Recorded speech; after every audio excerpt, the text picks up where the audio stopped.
The sky was always above, but in Babylon its meaning was different.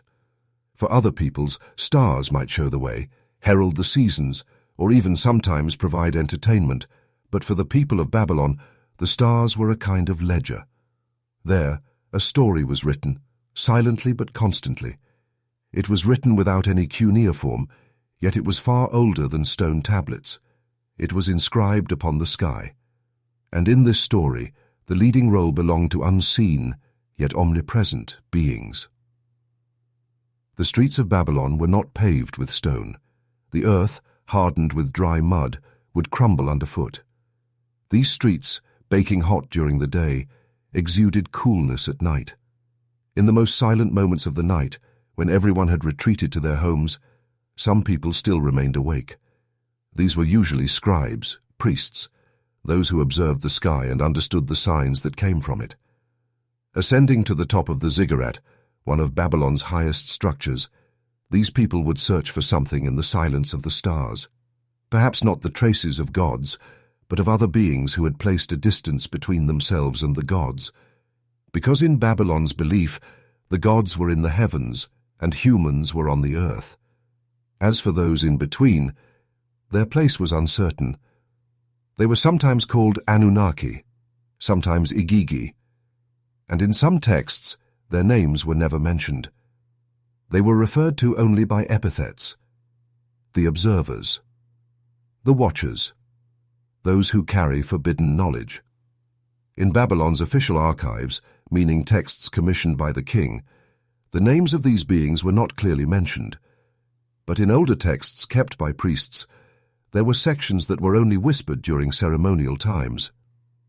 These sections recounted how beings from the sky made contact with humans, teaching them writing, metallurgy, medicine, and celestial calculations. This knowledge was useful, yes, but it was also cursed, because this knowledge had been given without the gods' permission, and knowledge, if unauthorized, was no longer a blessing, but a punishment. Imagine a young scribe assigned to a corner of the ziggurat. His task was to transcribe what the priests said, to assist them. During the day, he struggled with the heat. At night he worked, shivering under the stars. One night, an elderly priest had asked him to read what was written on an ancient tablet. The tablet read, "When the eyes descended to earth, they caused a flood. The eyes whispered unknown things into the heart of man, and then they plunged into silence." The scribe shivered as he read these words, because the priest only watched, offering no comment. No affirmation, no explanation, only silence. Perhaps this silence was Babylon's truth. Everything existed, yet nothing was fully spoken. The tablets were filled with information, but some sections were specifically broken, erased, or scraped out with cuneiform, as if someone wanted certain information to remain and other information to be forgotten.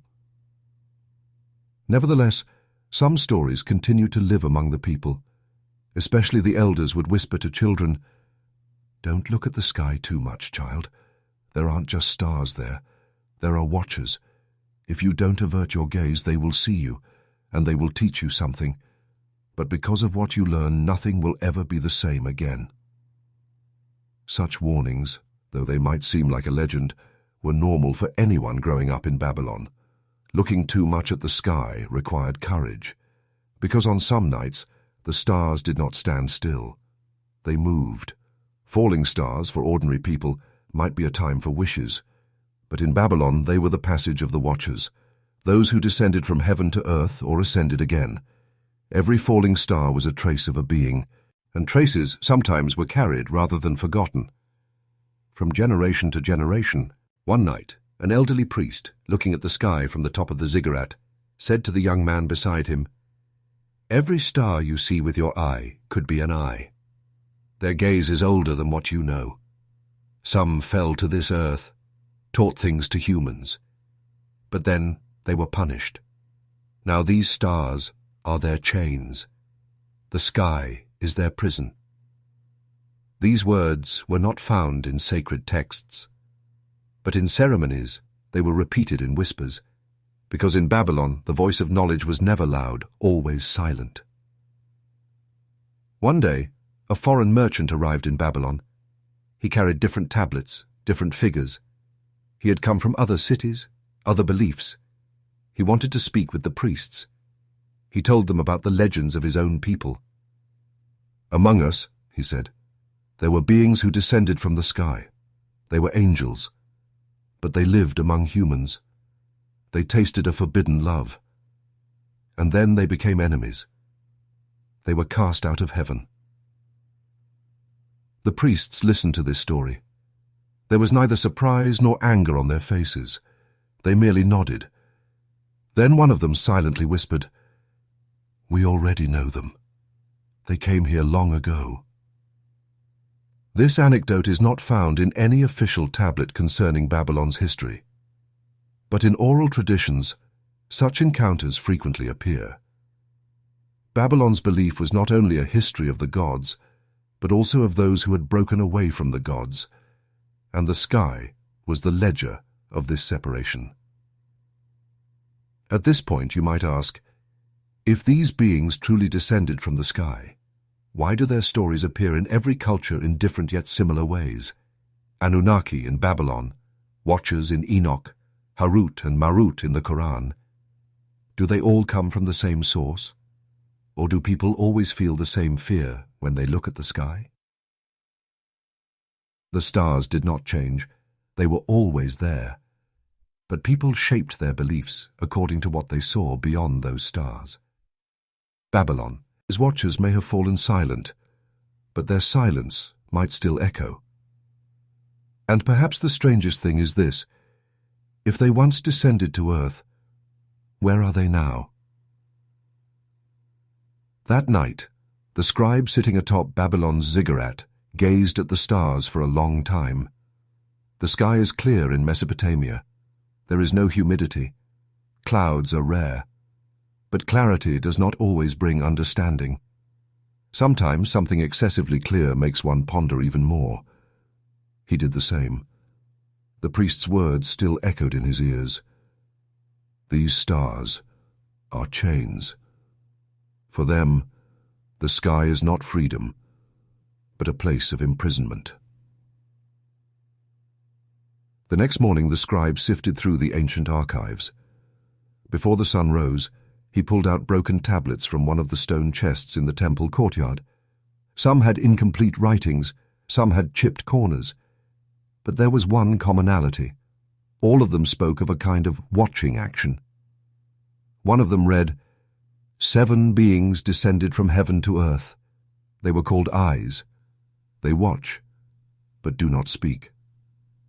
Another, "When the sky opened, humans met their gaze. From those days on, whispers began on earth." These tablets were not official, but ceremonial texts. That is, they were read only on specific days, by specific people, and then stored away again. It was not deemed appropriate for everyone to access them. But the scribe was trying to fill the void created by the priest's silence. Perhaps he wanted to decipher the truth, hidden by silence, with words again. As he read these, he realized that the fundamental characteristic of the beings called Watchers was not just to give knowledge. The real issue was that they should not have given that knowledge.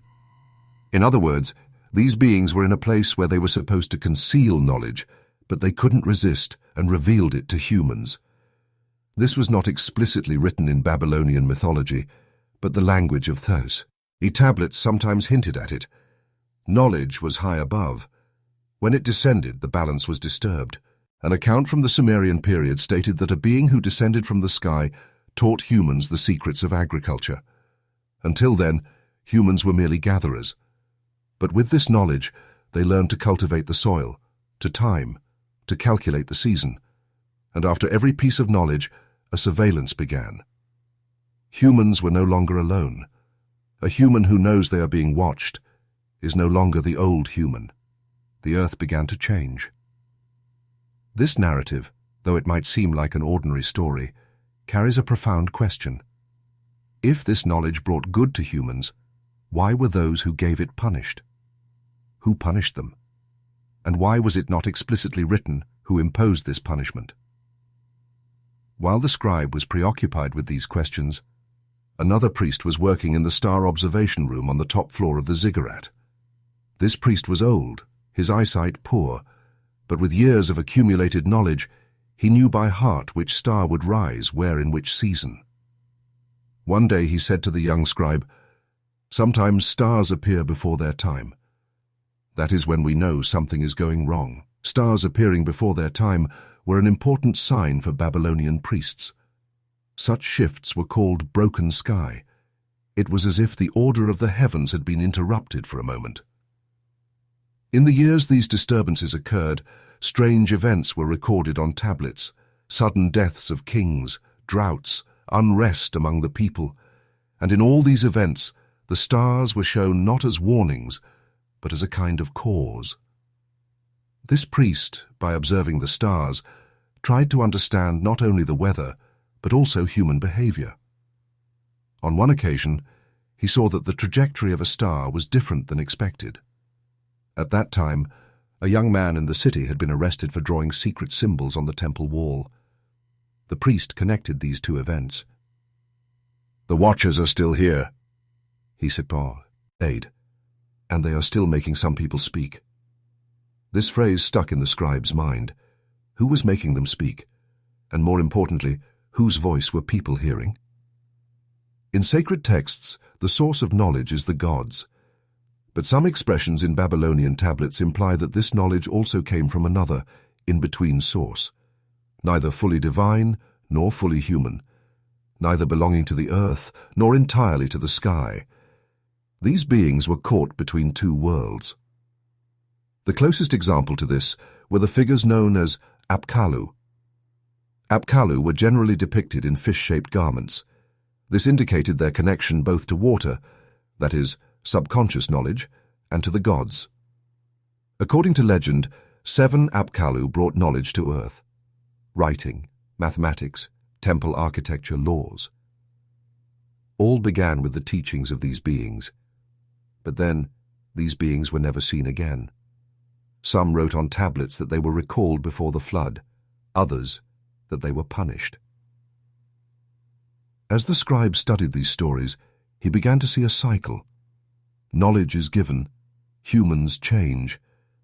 But then, those who gave the knowledge disappear, and humans progress using that knowledge, but also begin to live with a kind of fear, as if an eye is watching them at all times.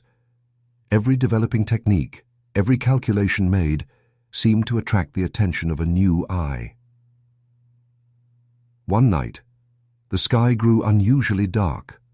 Neither stars nor moon were visible. Although the weather was clear, the sky had turned a dull blackness.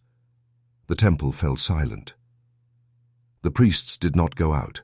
This was extraordinary. That night, the scribe wrote only one sentence on a tablet. When the Watchers arrived, the stars hid. This sentence would be found years later in a stone chest. No one would be able to fully explain what this phrase signified. But the date of the clay it was written on would coincide with an unexpected eclipse in the sky. And after that year, some star names would be removed from texts in Babylon. Even mentioning their names would now be considered dangerous. Knowledge was now silent. But even silence can sometimes be as powerful as a scream, especially in Babylon, especially if written in the sky. And so another question arises in your mind: is knowledge shrouded in silence truly forgotten? Or is it merely hidden from those who ask the wrong questions? Time passed. The stars remained the same, but the hands that read them changed. In Babylon, tablets cracked, walls crumbled, but the sky did not fall silent. Because it was still writing. In a language humans could no longer read, but with an order that made its presence felt. Centuries later, in another city, texts written in another language, but with similar fear emerged. This time, the texts were not on papyrus, but on parchment. The pens were different, but the content was familiar. The Watchers, described in the Book of Enoch, like Babylon's stars, were in their place. They had descended from heaven to earth, taught humans forbidden knowledge, metallurgy, ornamentation, magic, warfare. And then, by God's command, they had been chained. Their punishment was not to be cut off from the sky, but to watch forever without being able to intervene. This narrative strangely coincided with Babylon's definition of non-speaking eyes. Again, knowledge, again, transgression, again, punishment. Again, a story of something watching, but whose voice is no longer heard. In the Quran, when this trail is followed, the names Harut and Marut are reached. It speaks of two angels assigned to Babylon.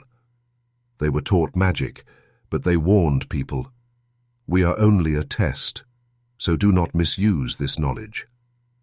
In this narrative, the test that comes with knowledge is like an echo of that silent warning in Babylon's tablets. And again, there is a fall. Again, knowledge, when brought to earth, transforms into something else. Thus, the prohibitions Babylon wrote in the sky were not merely things carved with cuneiform.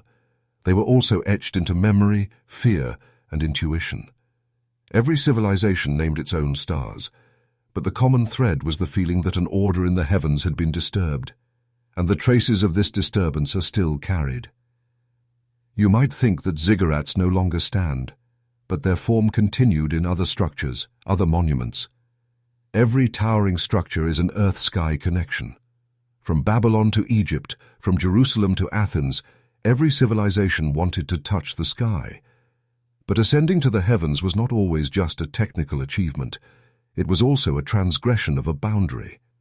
And what happened to those who crossed the boundary was always conveyed in half-sentences, in silent lines. There was a rumor in Babylon. It is easy to carry knowledge, but if you forget where you got it, that knowledge will carry you. This phrase, though it seemed to lose its meaning over time, was reborn in different words in every new era. As science progressed, more people wanted to reach the stars. But old fears did not disappear. There were always those who asked if every rocket launched into the sky was being watched by another eye, because the idea of being watched is one of humanity's oldest intuitions. Today, stars are studied with modern telescopes. They are given code names, classified by numbers. But if there is still an eye watching, like in Babylon, that silent yet noticeable eye, perhaps it is still observing, and perhaps knowledge is still a test.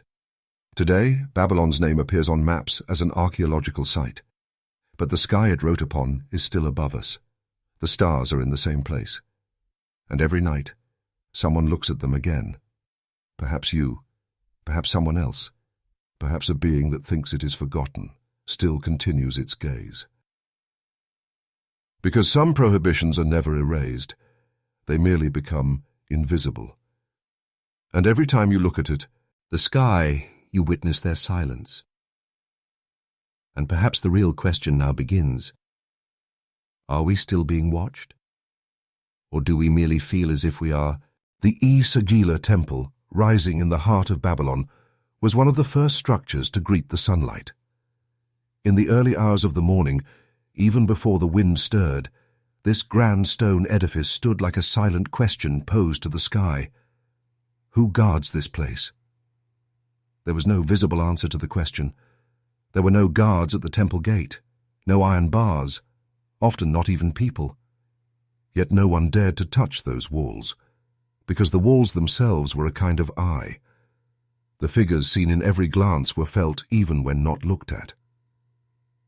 In the inner courtyard of E-Sagila, there were reliefs carved into the stones. Beings with broad wings, human faces, often dressed in garments resembling fish scales. Sometimes a figure holding a writing tablet, sometimes a watcher standing behind a kneeling human. Were these merely religious decorations, or were they truly a form of record, silent witnesses? If one day you stood in the shadow of this temple and gazed at the walls for a long time, the first thing that would catch your attention would be the expressions on the faces of the figures, neither fully peaceful nor overtly threatening. clear but not empty. They watch. Not just you, but as if they watched time itself, as if searching for something within time. Every line, if not a judgment, is like a measure. What they measure is unclear, but nothing escapes their gaze. These figures in the walls are the architectural memory of Mesopotamia. In Akkadian, they were sometimes called Apkallu, that is, wise beings. According to some, they were messengers of the gods. According to others, beings tasked with bringing knowledge to humanity before the flood. But in every narrative, there was a common detail. These beings both gave knowledge and observed. They were not merely teachers, but also guardians. As the evening coolness settled, the stone floor of the temple would begin to cool. Then the scribes and priests would withdraw from the courtyard, leaving only the official guarding the sacred texts in the inner circle. That person, in fact, would not work alone, because right behind them, precisely along the wall, stood an Apkallu relief. The officials did not consider this a coincidence. When writing or reading sacred texts, you needed an eye behind you. This eye would bear witness to every word you wrote. Over time, this practice became a tradition. At least one Apkallu figure was placed in every important writing room or archive. They were made of stone, but they were seen as living beings. Because in Babylon, knowledge was not merely read. Knowledge was also watched, protected, and sometimes hidden. Some Sumerian legends contain phrases implying that these Apkallu figures were not merely stone carvings. According to one legend, Uana, the first Apkallu, descended from the sky in fish form and taught humans writing. He taught writing and then returned, but his shadow remained in the stones. Even when he left, his eyes remained here, reads a line. This sentence appears in the scribe's special tablets and is rarely used in ceremonial readings. Because the idea of an eye remaining in the stone was not only mythological, but also a theological question. If someone from the sky leaves an eye here, is it surveillance or a warning? When explaining the presence of these figures, temple priests always described them as protectors. But they would not say from whom they protected. External dangers, internal dangers, or humanity's own excesses. Because in Babylon, belief looked inward much more than outward. Something was not bad because it was outside, but bad because it emerged outside. And watching was not just observing the enemy, but also monitoring one's own soul. Some priests, after praying, would bow towards these figures and whisper hymns to them. These whispers were not documented. Scribes did not write them down. But this practice was known to continue for generations, and this is another indication that the figures were perceived as living beings. The walls were not just stone, but memory, and the eyes of memory never closed. For this reason, Babylon's temples were not just places of worship, but also places of surveillance. Every prayer was offered in the presence of an eye. Every record was written under a gaze.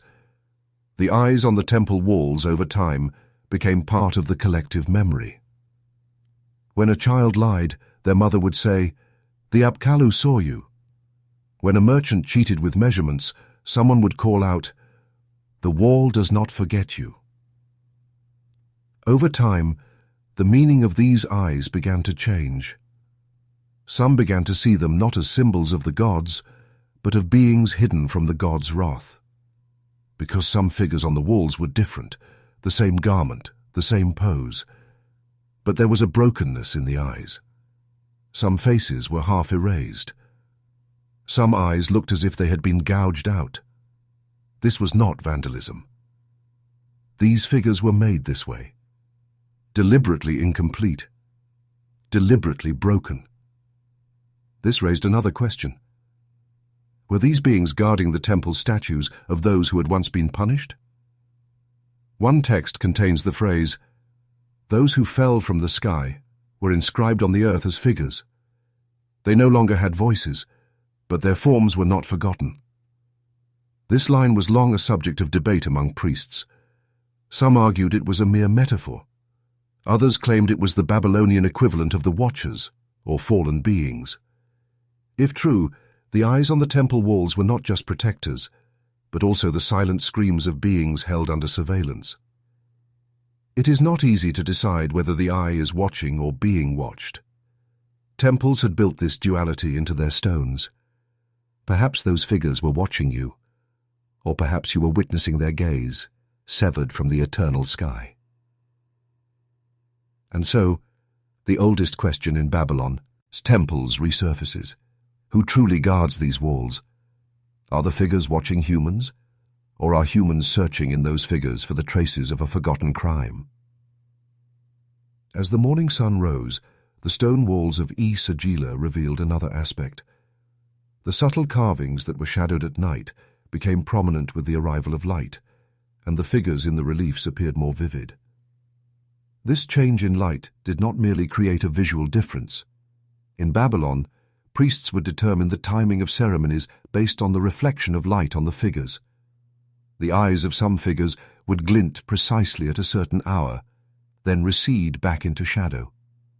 This moment was called awakening. And there were those who believed this awakening belonged not to the gods, but to the beings in those stone figures. This idea was not explicitly written down, but it was transmitted through whispers among the people. They are still awakening, but only at certain times, the old women would say. And young children, while playing, would try not to step on the shadows of the figures. This was not an act of respect, but of protection, because shadows, in Babylon, were never just darkness. The fact that some figures on the outer walls of the temple had been eroded over time was a detail initially interpreted by archaeologists as natural wear and tear. However, upon closer inspection, it was observed that these erasures were not random, but concentrated specifically on the eye areas. Some figures had their eyes gouged out, while others had only one eye erased. Researchers who considered this to be a deliberate practice argued that the figures on these walls had, over time, transformed into a different perception. Could some figures, over time, have come to be seen as carriers of dangerous knowledge? Perhaps these symbols, initially accepted as instructors, had turned into a fear in the minds of the people, especially for those who believed that the knowledge came from somewhere other than the gods. And this fear might have led to the deliberate erasure of the eyes of some figures, because if the eye watches, making it unseen would be the only method of protection. Such a movement might have found its reflections not only at the popular level, but also in the administrative echelons of Babylonian society. One tablet states that some figures needed to be removed during the renovation of temple walls. No reason is given, but the phrase inappropriate impression in the same tablet suggests that the figures at some point created undesirable associations. Perhaps these figures were telling more than the public thought.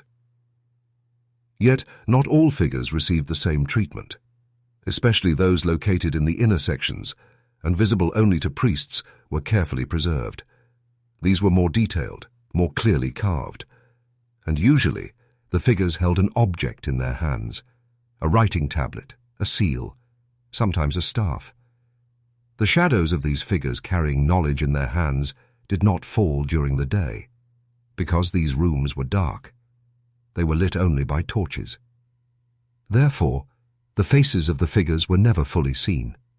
They were always in semi-darkness. In this semi-dark environment, even the texts written by priests would be different. Instead of expressions used in normal tablets, terms like voiceless words and lines unreadable by the eye appeared here. Some tablets were written not merely to be read, but for something to be remembered. But what? And for whose remembrance? Some researchers suggest that these writings were addressed to the watchful beings themselves. That is, people were speaking these writings not to each other, but to the figures. This is a relationship different from classical prayer or supplication. It is like a silent exchange. Information is given, but no sound is made. Because in Babylon, some information was transmitted only by gaze. Over time, the belief that shaped around these figures created a new narrative. This narrative was that the figures did not protect the temple. Rather, the temple was built to keep these figures inside. That is, the walls were not made to prevent external dangers, but to prevent what was inside from leaking out. This idea is not explicitly written in any text, but the reluctance of some priests to stay in the temple at night and the fear of going outside the wall, expressed in some texts, support this possibility. The following lines in a tablet are quite striking. They speak with the wall, but their voices remain behind the wall. If an echo comes, they have leaked out. This line is an expression not only of a physical sound, but also of the echo of a being. This echo could be a kind of knowledge, an intuition, or a form of behavior. Perhaps these figures were once alive. Perhaps they still are. One day a young apprentice asked an elderly priest, "Do the eyes of these figures truly see?" The priest did not answer the question directly. He merely pointed with his finger to a spot on the figure. The place he showed was far from the figure's eye, a small notch in the fold of its stone garment, and he said, "It is not only the eye that sees. One who knows how to look sees from everywhere." This answer did not satisfy the child, but silenced him. Because in Babylon, the answer to some questions is silence. The walls do not whisper what they want to tell, but they always watch. And sometimes a gaze reminds you of more than 1,000 words. That is why the question of who guards Babylon's temples is still alive, because the eye sees but does not speak, the wall is silent but warns, and we still haven't decided, are we the observers or the observed? Time flows like stone in Babylon, slow, heavy, and leaving traces. The eyes on the temple walls continue to watch for centuries, but the meaning of this gaze changes. Now there are those who see them only as religious symbols. Some consider them the spirit of the past, warnings transformed into monuments. But there is still something in the walls, not lost, just buried in silence. Even today, when archaeologists encounter these eye figures during excavations in the inner sections of Babylonian temples, they first pause for a few seconds to look. This is not a posture of respect, but rather an intuitive hesitation. Because the positions where these figures are placed are not random. Some are above entrance gates, some are at the tops of staircases, and others are in blind spots visible only when looked at from inside. There is a room where a figure's eyes become distinct only in the morning light. The shadow of another falls to the ground only on a single day of the year, at a specific hour. Was this merely an architectural coincidence? Or had the eyes in the walls also established a relationship with time? Descriptions in some ancient Babylonian texts imply that this architectural arrangement was deliberate. The watchers glow at sunrise, but do not fade at sunset, for the light does not look at them, but they at the light. This expression suggests that the wall figures were not dependent on light, but rather seen as centers directing the light. And the temple life shaped around these centers involved not only religious, but also mental discipline. It is known that special lessons on these figures were given in the training of scribes. A young scribe apprentice would be made to read the following line on their first tablet. "The eye sees, the hand writes, but judgment is born in the heart." This, though it might seem like an ordinary saying of wisdom, formed the basis of the relationship established with the figures. That is, the figures did not watch you, they watched what you thought. This was not external control, but internal reckoning. One had to learn to watch oneself. Perhaps this was the true purpose of the eyes in the temples. Over time, the meaning of the figures began to diverge. One group of priests still saw them as messengers of Tiet, he gods, while another group began to believe that these figures belonged to something older. This division caused a silent but lasting rift in Babylon's belief system. This rift was not visible in official texts, but differences emerged in private prayers and ceremonial practices. Some priests never turned to the figures, while others would not pray without kneeling before them. According to a legend, in one of the temple rooms, there was an unnamed figure. This figure had not been described in any tablet, nor used in any ceremony, but it was there. And even though its presence was known, no one approached it. Only one day, a young priest dared to bow before this figure. After that day, he said nothing. He only remained silent. After his death, those who entered his room found a tablet at his bedside that read, "Some eyes look not at you, but at what you suppress within. If you watch long enough, you too can see it." This phrase reveals the symbolic depth of the eye figures in Babylonian thought. They were not an external threat, but the echo of internal silence. The deeper one descended into oneself, the closer those eyes were felt. Perhaps that is why many priests, at some point in their lives, would begin to speak with the figures on the walls. These conversations were not madness, but consciousness. A conversation made not with the eye, but with the heart. Centuries later, a researcher excavating in the ruins of Babylon found a buried tablet in the interior of the temple. The writings on the tablet were heavily damaged, but there was still one readable sentence. "The eyes always watch, but with which eye do you see?"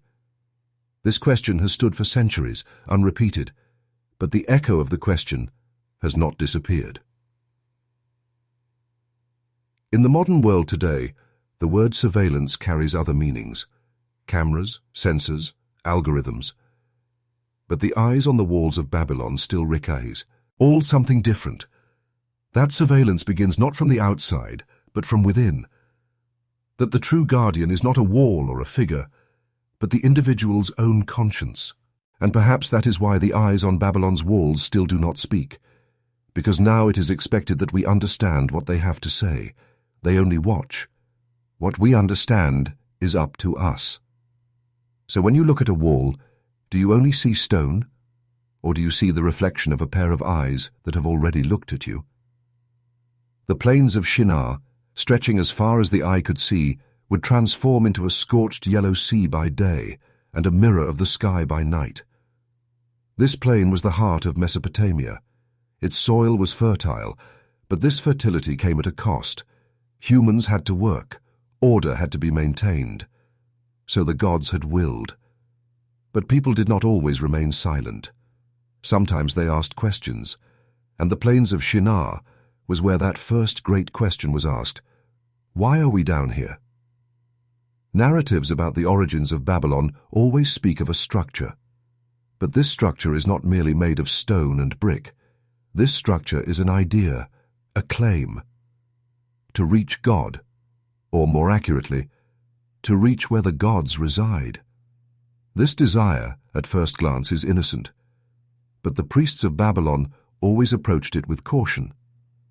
Because this desire, in every age, takes on a different language: to reach, to possess, to be equal. As you walked across this plain, you might have seen a distant mound rising. Today it might be flattened, buried under sand. But once, a great tower rose there. What we know today as the Tower of Babel was actually called Etemenanke, the foundation of heaven and earth. This structure was not just an architectural feat, but also a test of human will. This great structure in the plains of Shinar is always referred to in official records as an altar dedicated to the god. But older tablets also contain different expressions. One tablet reads, "Brick was laid upon brick, but without command."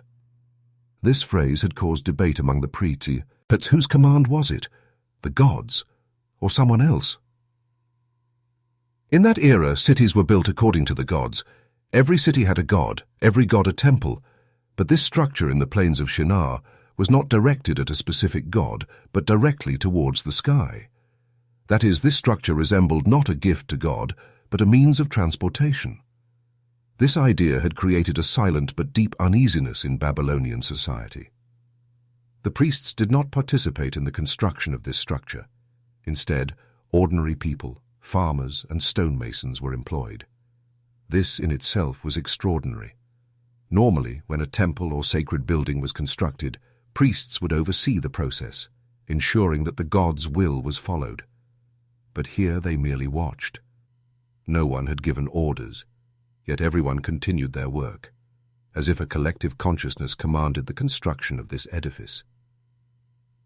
This situation was later described as a rebellion in sacred texts. In both the Old Testament and some Syriac texts, narratives about this tower begin similarly. People decide to build a structure to reach heaven. Their aim is to be like the gods or to rule over heaven, and this act is a revolt against the divine order. In Babylonian tablets, this event is not directly referred to as a rebellious act, but some expressions describe the unusual nature of the structure. For example, it is written that when one ascended to the top of the structure, silence was heard. This silence was the absence of that humming wind that normally signaled the presence of the gods. The priests called this a celestial rejection. That is, the heavens had not recognized this structure. Another tablet speaks of the dream of an official attempting to climb the tower. In his dream the sky opens, but not a light, but an eye descends from it. This eye says nothing to the official, it merely watches, and this gaze met. Cares the official fall to his knees. When he awakens, he is speechless.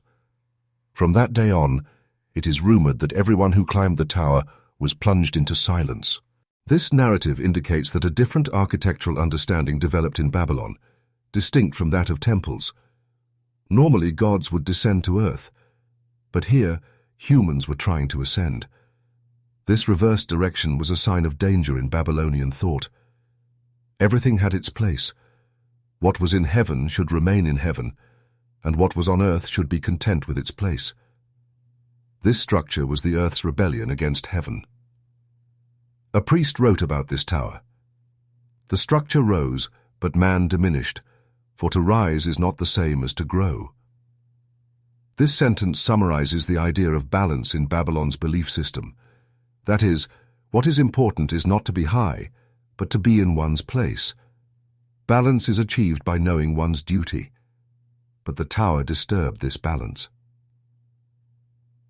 In the early days of construction, a new brick was added to the tower every day. People carried mud in their hands, stones on their backs.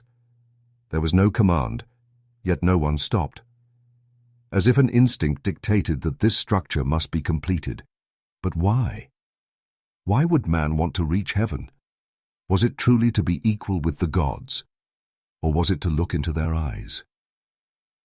Some esoteric narratives in Babylon imply that this structure was built not to reach the gods, but the Watchers. That is, the tower was not a temple but a summons. It was built to attract the attention of beings who had once descended from the sky, but then disappeared. This idea did not align with official beliefs, but it was carved in small symbols onto some stone tablets. One tablet regarding the tower reads, "It reached not for height, but for eyes, for they had long looked down upon the earth." This phrase interprets the tower not as a means to reach the gods, but as an attempt to make contact with the watchful beings. If this is true, Babylon's first great structure was not only an engineering marvel, but also an attempt to reverse divine surveillance. As the tower rose over time, human behavior began to change. People who were once humble now spoke loudly, gave orders, and looked at the sky as if defying it. This psychological transformation is described as the corruption of language in Babylonian tablets. Even though people continued to speak the same language, the meaning diverged. Different things were expressed with the same word. Not unity, but confusion arose. This situation is referred to as the confounding of languages in sacred texts. But according to Babylon, this was not a punishment, but a natural consequence. Because people were no longer speaking with the same intent. Everyone's purpose had become different. The tower was no longer being built for the gods, but for one's own glory. After the tower was destroyed, a priest wrote, "The structure was razed to the ground, but what was high remained in the hearts, and that height now became an eye everywhere." This line explains that even if the idea of the tower was physically destroyed, it continued mentally. If man cannot reach heaven, he carries heaven within himself. And then the difference between the observer and the observed disappears. Perhaps the first rebellion in the plains of Shinar began not with stone, but with a gaze. One day, while looking at the sky, man first asked, "Why not me?" And the echo of that question has reached us to this day. Every tall building, every space journey is an echo of that first question. What began in Babylon is still ongoing. But perhaps the real question is this: if it is possible to reach heaven, what will we truly encounter there? A reward, or the silent gaze of those ancient eyes that always watch us? As the tower slowly rose, the morning mist of the plains of Shinar began to disperse later. Before, when the sun rose, the plain would quickly heat up, and trembling vapor would dance on the surface of the earth.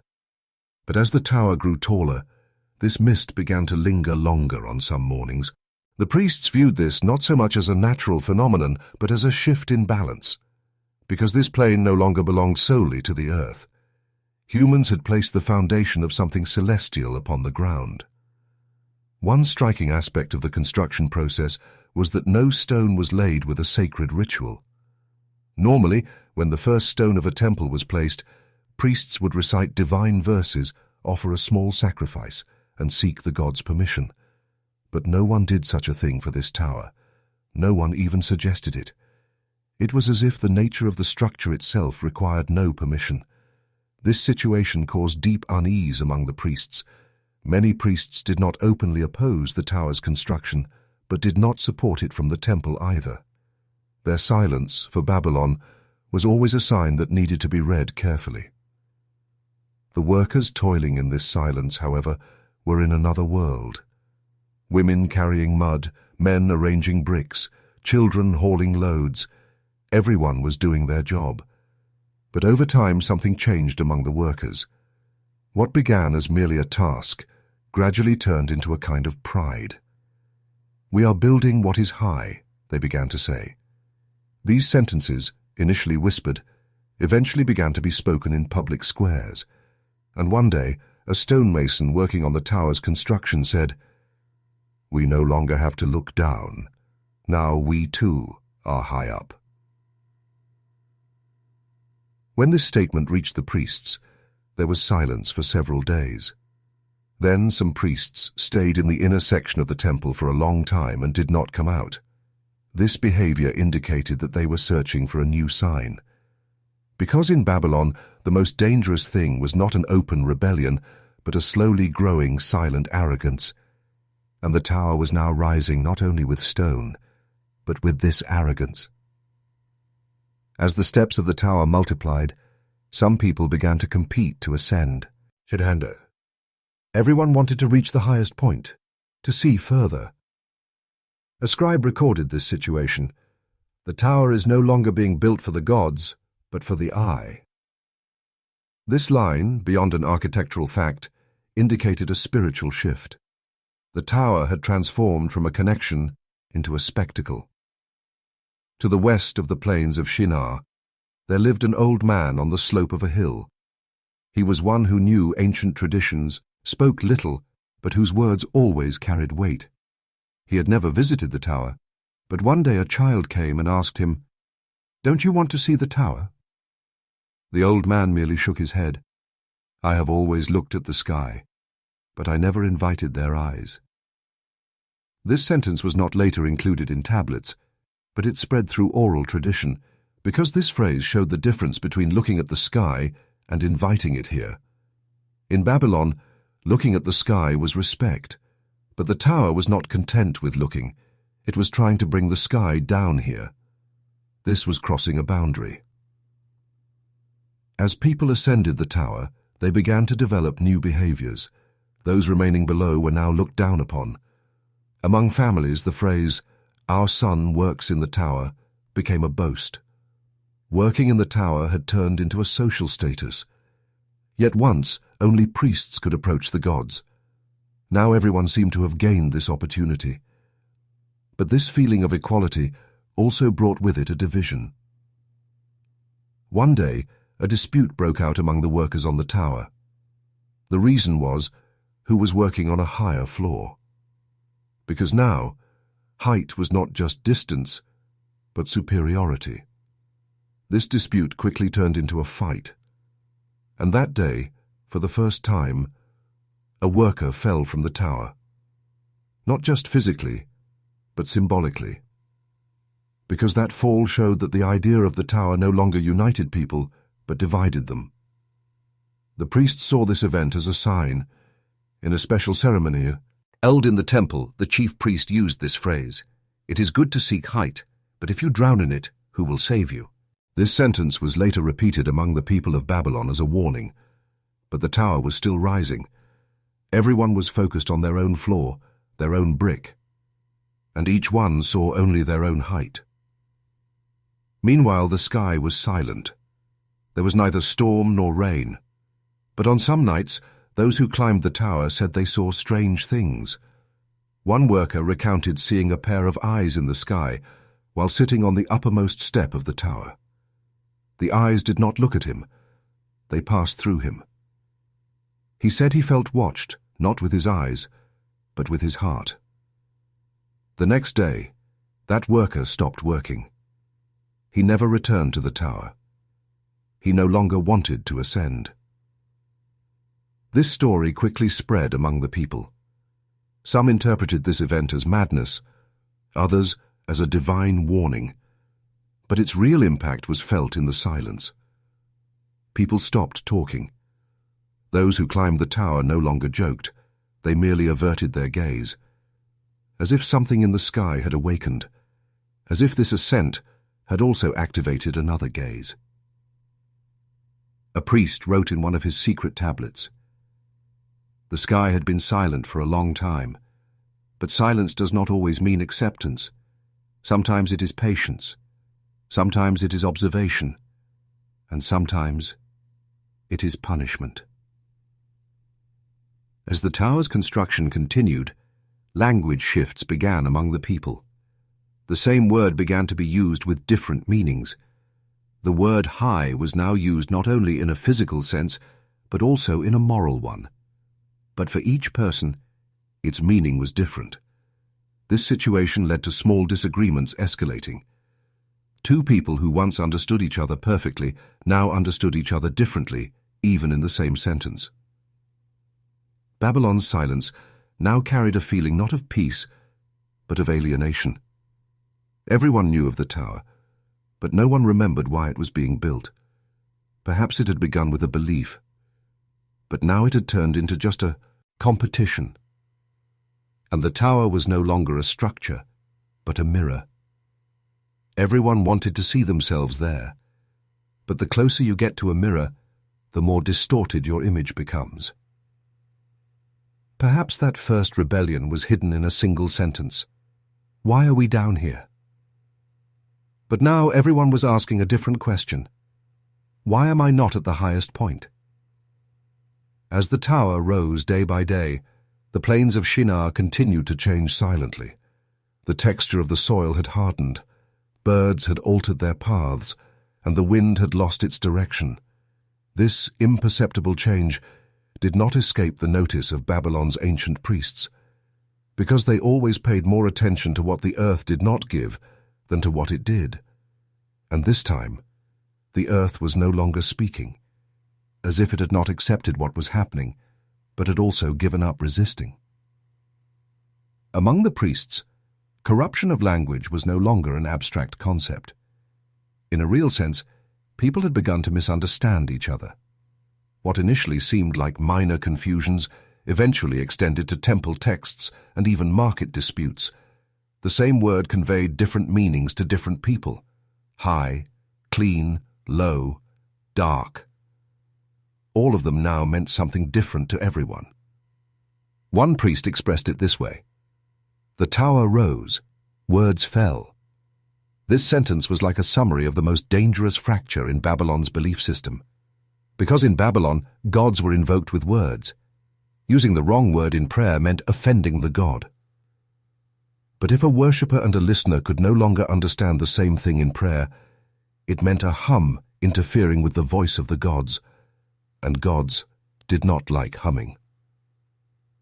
It was precisely during this period that a young man, carrying bricks on one end of the plains of Shinar, silently stopped working. He washed his hands, put down the bricks, and returned home. He offered no explanation. The next morning, several people working with him also quit in the same manner. When asked for their reasons, they merely shook their heads. "We don't understand anymore," they said. They couldn't understand what they were saying, what they were supposed to do, or whom they were serving. After this, the first serious delay occurred at the tower. Construction slowed. Fewer bricks were carried. Instructions became incomprehensible. And finally, one day, no one went up. That morning, when the sun rose, the tower was greeted by silence for the first time. There were no hammer sounds, no fresh footprints. At the base of the structure, there were scattered piles of stones, but no people around. Everyone had left the tower as it was.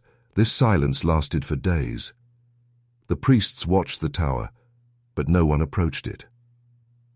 Finally, a decision was made. The oldest priest, accompanied by 2 scribes, ascended the tower. They stopped at each step, examined the old signs on every wall. As they ascended, they noticed the stones were less orderly. When they reached the very top, there was an open space before them. No altar, no room, no sign, just a flat, empty surface. And in the middle of this surface, a single symbol carved into the ground, an eye. The eye symbol was perfectly drawn, no cuneiform stroke, no sign of erosion. How and when this symbol was made was unknown, but it was there, and the priests who saw it did not speak, because trying to understand what that symbol said would mean going beyond words. And Babylon's priests found wordless belief dangerous. When the priests returned, they did not tell anyone what they had seen. But the next day, a decision was made. No one would ascend the tower. The structure would be left as it was. No stones would be removed, no floors completed. The tower was abandoned unfinished. But why? Perhaps the eye symbol represented a gaze that humans could not meet. Perhaps the structure had crossed a boundary, not just physically, but mentally. In the years that followed, discussions about the tower diminished. Stories about the tower were not told to children. References to the tower were not erased from tablets, but they were not rewritten either. The tower began to fade into the past. But everyone who looked at the plains of Shinar knew it was still there. It had not been destroyed. It had merely been left to be forgotten. In Babylon, a saying later became popular: "What rises with brick falls with silence." This phrase, though used to describe the collapse of a structure, also speaks of man's isolation on a journey undertaken with arrogance. For the tower had ultimately become a structure belonging to no one, neither to God nor to the people, neither to earth nor to heaven. Years later, a scribe living outside Babylon wrote a sentence in his own notes: "The first rebellion began with a gaze, spread with words, and ended with silence." This phrase summarizes the historical and spiritual essence of the events in the plains of Shinar. Because rebellion does not always begin with a loud voice. Sometimes it begins with a desire, sometimes just by looking at the sky a little too long. Today, all that remains of the tower in the plains of Shinar are scattered stones, but those stones still face the sky, and everyone who looks at them asks the same question: why did we truly want to rise?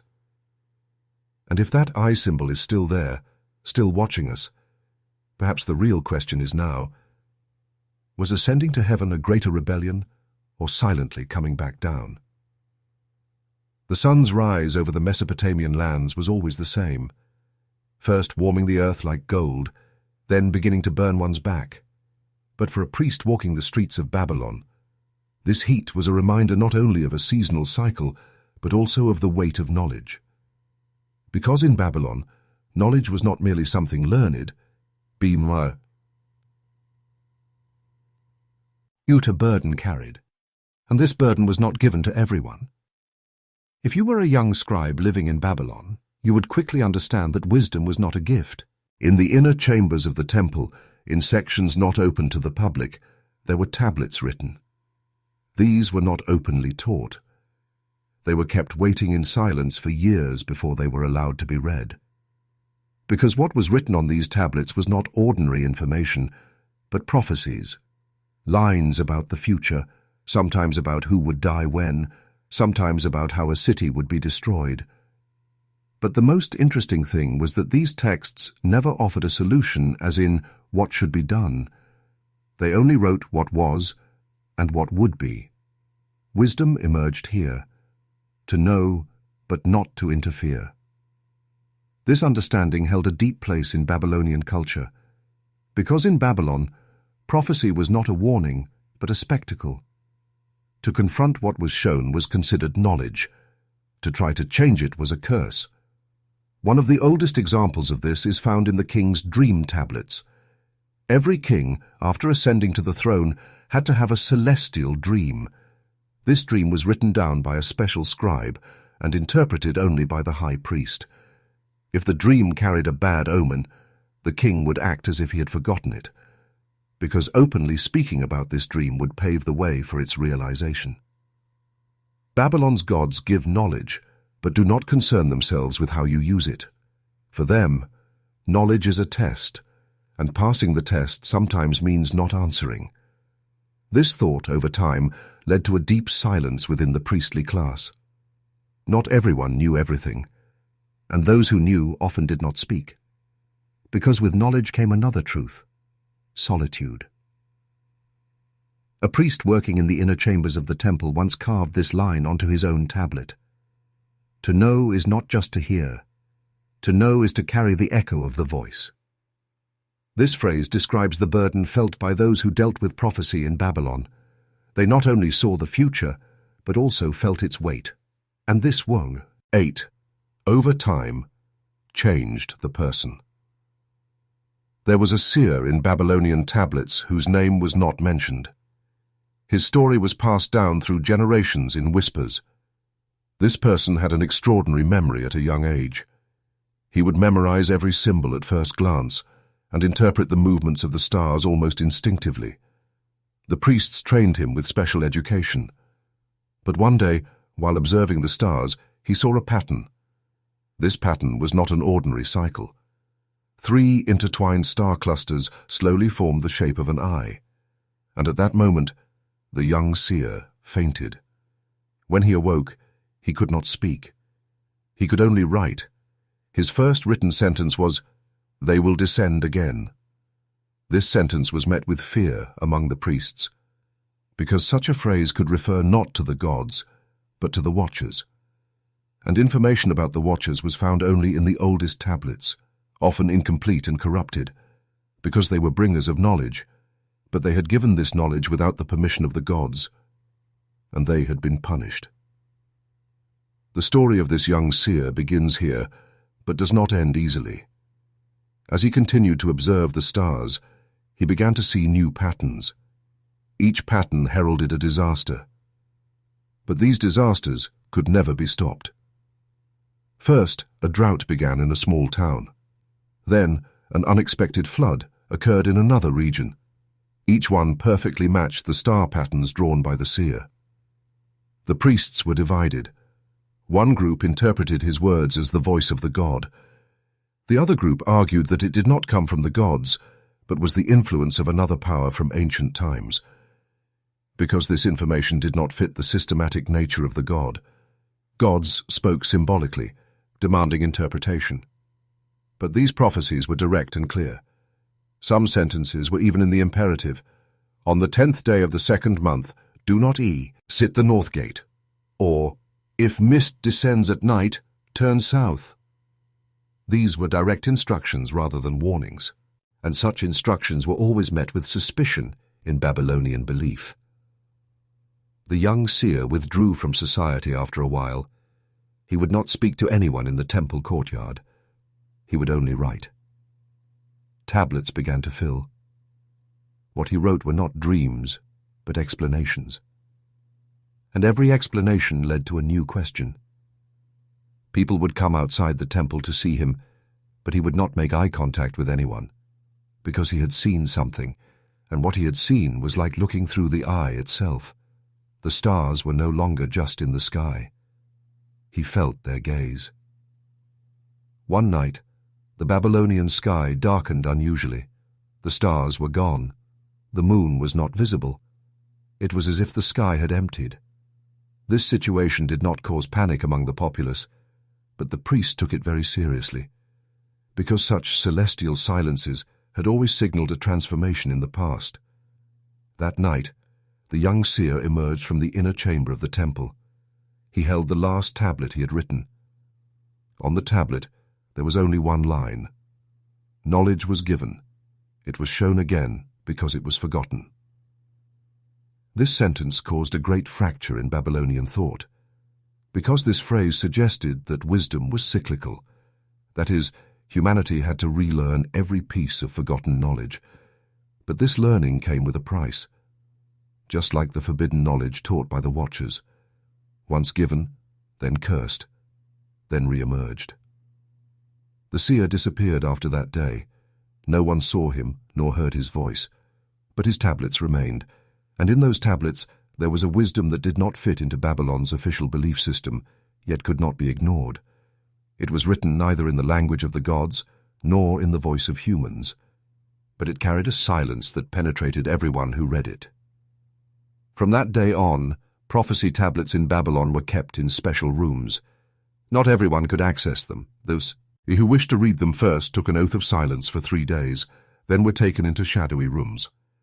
Because it was now understood, wisdom is not just intellect, but also respect for silence. Not every piece of knowledge should be spoken, not every truth should be shared. Some knowledge had to be merely carried, like a sacred trust. But then, why was so much knowledge given? If it wasn't to be used, why was it shown? Was wisdom truly a reward, or the oldest curse given to man? Following the young seer's disappearance, a deep void formed within Babylon. Everyone tried to interpret in their own way what he had seen, why he had left, and what he meant by that sentence. Knowledge was given. It was shown again because it was forgotten. These words were now like a whispered prayer in the temple courtyards, but no one could fully grasp their meaning, because in Babylon, knowledge never held a single meaning. Every text, every symbol, every sign carried multiple burdens, and that burden would change shape according to the one who carried it.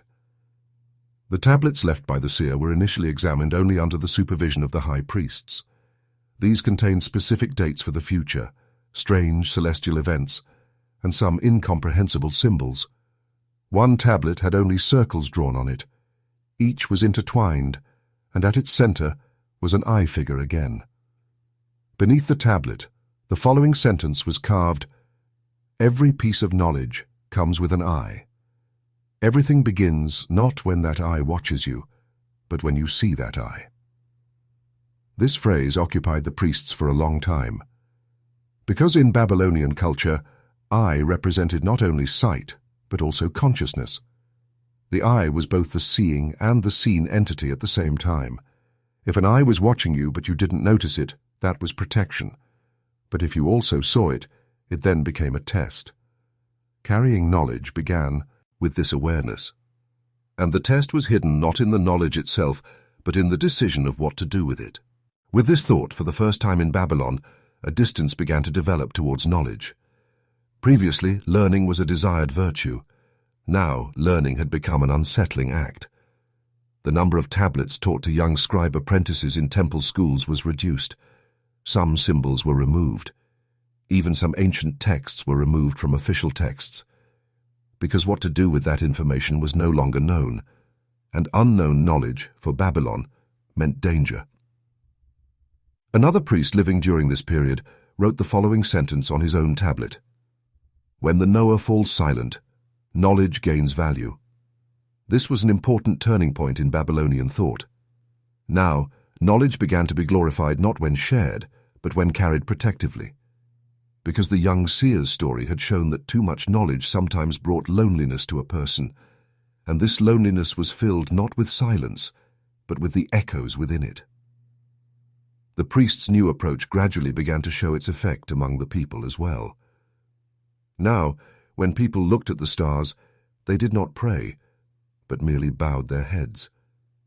They wished not to see a sign from the heavens, but rather not to see one, because seeing something came with a price, and it was not a burden everyone could bear. Among the populace, a saying began to circulate: "He who gazes too much at the sky ages prematurely." This was an expression not of knowledge, but of the weariness it brought. Also during this period, a group of priests put forth a theory based on one of the tablets left by the seer. According to them, the source of the prophecies was not the gods, but an ancient wisdom. This wisdom was neither fully divine nor human. It came from an in-between place. Perhaps it was a remnant of beings who had once descended from the sky to earth, then were forgotten, but whose knowledge remained written in the stars. Some call them fallen beings, others forgotten teachers. But the common point was that this knowledge came from a timeline hidden from the gods. This thought was dangerous for Babylonian belief, because if knowledge did not come from the gods, what was its source? And if this source was not trustworthy, what did it mean to acquire that knowledge? These questions multiplied endlessly. Secret meetings were held within the temple. Some tablets were sealed, while others were destroyed, because even approaching knowledge had to have a limit, and Babylon was now walking on the edge of this limit. Yet some priests decided to preserve this ancient knowledge. To them, this information was not cursed, but simply misunderstood, and if read carefully and held in the right hands, it could benefit humanity.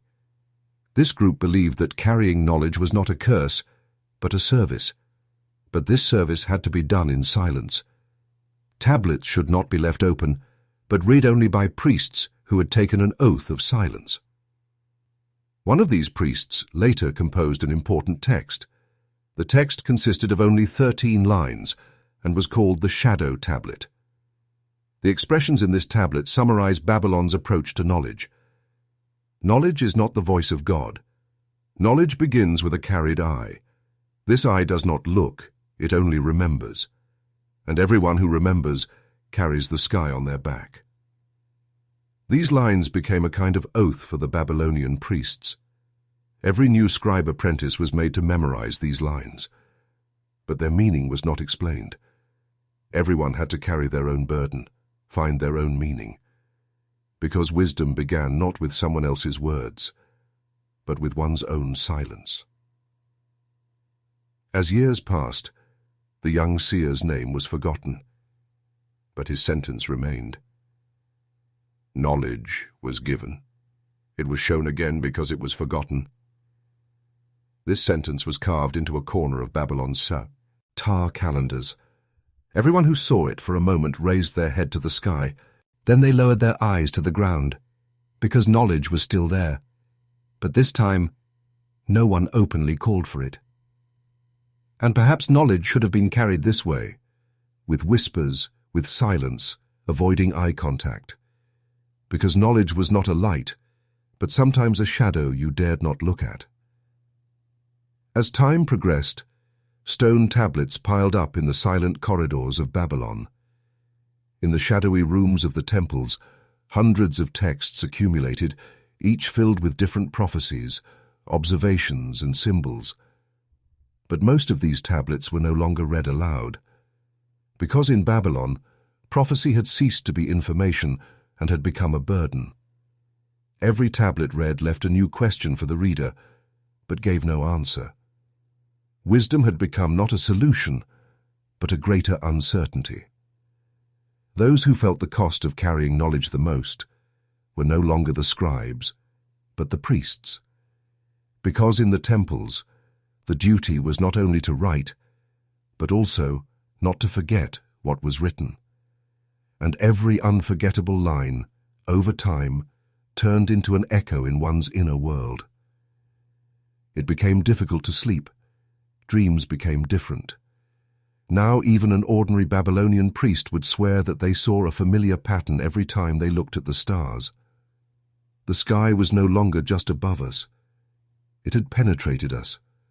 Knowledge had become less a gaze and more an inner voice. In some tablets written during this period, there began to be talk not of the future, but of the past, because the priests realized that prophecies might not always be about what lay ahead. Some prophecies were written to remind them of what had been forgotten. One tablet read, "Time moves forward, but knowledge returns." This sentence may not have fundamentally changed Babylon's view of knowledge, but it quietly shifted its direction. Now, knowledge was like a directionless entity, an entity whose beginning and end were unknown, but which always left a trace. A group of priests still silently adhered to the young seer's writings. They considered knowledge not cursed, but patient. That is, knowledge revealed itself to its owner not instantly, but over time. But patience was the hardest virtue for a society like Babylon that calculated time, because everything here was recorded, every moment, every day, every movement of the sky. And to be patient sometimes required writing nothing at all. For this reason, some priests began to leave only blank tablets. On days they called the day when knowledge was absent, no writing was done. This was an acknowledgement that silence, too, was a form of record. After a while, the people living outside Babylon also began to share in this silence. Every falling star used to be a sign. Now, when a star fell, people would just stand and watch. No one asked what would happen, because Babylon had taught them that some things should not be learned. The sky is sometimes there just to be looked at, not to be interpreted. With the spread of this understanding among the people, a new kind of wisdom emerged in Babylon: silent wisdom. This was not formed from books, but from observations. It was taught to no one. It was merely lived. Everyone did not say what they knew, but shared as much as they felt. And this kind of wisdom did not lose its light even in Babylon's darkest periods, because this light was born not from words, but from gazes. In Babylon, there was an annual sky festival. During this festival, people would gaze at the stars all night, listen to ancient texts, invoke the names of the gods, and silently pray. But in the years following the young seer's disappearance, this festival also changed. The texts were no longer read. Only a fire would be lit. People would gather around it and gaze at the sky throughout the night without saying anything. People would. LD remained silent for hours, only watching the movement of the stars. This was a sign that in Babylon, knowledge was no longer a spectacle, but an internal remembrance. One year, at this festival, an old woman knelt while looking at the sky and could not hold back her tears. When those beside her asked what was wrong, she simply said, "I realized I had forgotten too." This sentence began to circulate among the people after that night, because it was a time when everyone realized they had forgotten something, but didn't know what they had forgotten. And perhaps this was also the young seer's last words. Knowledge was given, but people had forgotten to remember it. On the temple tablets, after a while, these lines began to be carved. Knowledge belongs to the silent, not the seeker. The tongue cannot carry what the eye sees. Stars do not speak. Man, too, must sometimes remain silent. These lines heralded the end of an era in Babylon. Wisdom was no longer a rank, not a height, nor even something measurable by words. Wisdom was now a form of silence. And this silence had reached everywhere, from Babylon's highest ziggurat to a shepherd in the smallest village. As years passed, even the young seer's name was forgotten, but every time the sky was looked at, his single sentence was remembered. Knowledge was given. It was shown again, because it was forgotten. Whenever this sentence was whispered again, the people of Babylon bowed their heads, and perhaps for the first time, they truly felt what it meant to carry knowledge. Because knowledge is sometimes not a light, but a shadow. And some shadows enlighten only those who look within them. Among the priests of Babylon, there was a piece of knowledge, unspoken aloud, but silently transmitted. The flood brought silence not only to humans, but also to those who came before. The flood narrative found in Babylon's oldest tablets is often perceived merely as a great deluge. But careful readers know that the flood came not just with water, but with silence. And when the waters receded, what remained was not just mud, but the echoes of a silenced era. For the flood was the end not of the gods, but of those who came before the gods. If you could have entered Babylon's ancient archives, one of the first things you would notice would be that the titles of some texts had been scraped off. The content of the tablets still remained, but their names were no longer legible. Who erased these names? And why only these sections? The priests would not answer this question. But there was a whisper. Those who came before the flood had to be forgotten. These beings were neither gods nor humans. They belonged neither entirely to the earth nor to the sky. They belonged to the in-between zone, that is, to the most dangerous point of Babylonian thought. In ancient Sumerian tablets, the names of these beings are written briefly with multiple vowels: Enmeshara, Gugalana, Dumuzid. However, as the texts progress, these names begin to be referred to only by epithets: Watcher of the Sky, He who looks at the night, one of the previous 7. This transformation is a trace of conscious forgetting. The people of Babylon did not erase them, but chose not to remember them, because remembering them could mean reawakening an old covenant. In one tablet, in a little-known passage, it is written, 7 came. They came with knowledge. They taught humans time and measure. But then it was decided, man should not share time with God. This line indicates that even the concept of time was a divine privilege in Babylon, and those who taught time, they were from the eye. The one who fell from grace had actually become the one who watches. One of the greatest fears of the Babylonian priests was that these beings would be remembered again. Because this remembrance was not just about knowledge, it was a summoning. And summoning in Babylon was done only for the gods.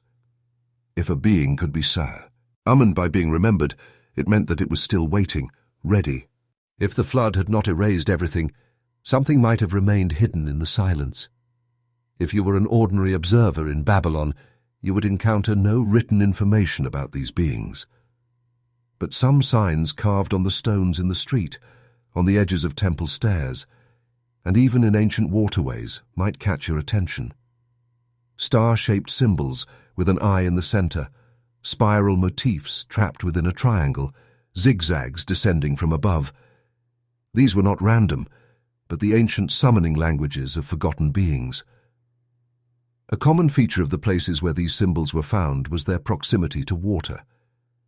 Because the flood was not only a punishment, but also a seal. And in Babylonian thought, water was both purifying and concealing. The flood had not only erased, but also buried. But it had not been possible to completely silence the voice of what was buried. From time to time, especially when certain star alignments appeared in the sky, some priests would write that they heard the names of these beings in their dreams. However, these dreams were never recounted aloud. They were only recorded in special tablets, in lines without titles. One tablet reads, "In my dream there was one. It had no eyes, yet it saw everything. It asked me my name, but did not tell its own. When I awoke, I heard silence, and that silence was deeper than all the sounds I knew." Such narratives led to the development of a deep culture of silence within the priestly class of Babylon. Knowledge of the unknown was the most dangerous knowledge, because everything undefined requires a name, and in Babylon, everything with a name could be summoned. Over time, a division occurred among the priests. One group argued that ignoring the knowledge of these forgotten beings was safer. The other group, however, silently began to follow the traces of these beings. This second group consisted mostly of priests interested in the sky. They saw the stars not only for measuring time, but also as memory maps. And certain star clusters matched certain prophecies. In some locations, a complete silence would descend at night. This silence was not physical, but mental, as if something was listening, but not yet speaking. In the archives of these priests, some drawing tablets were found secretly kept. These tablets contained neither symbols of gods nor official calendars, only an eye, made with a single line, but a figure whose pupil felt like it was moving when looked at carefully. Beneath it, only this sentence was carved: "That eye did not fall. It merely decided not to look." This expression is one of the most powerful sentences Babylon built with silence. For to fall, in Babylonian belief, is not merely a loss of position, it is also a fracture of memory. If someone has fallen from grace, it becomes dangerous to remember them. But even if not remembered, their existence continues. Because forgetting is not ignoring, and Babylon never entirely ignores anything, it merely buries it in silence. These beings, whose names are not mentioned in the flood narratives, but are indicated by symbols, are the first intermediary figures between humanity and the gods.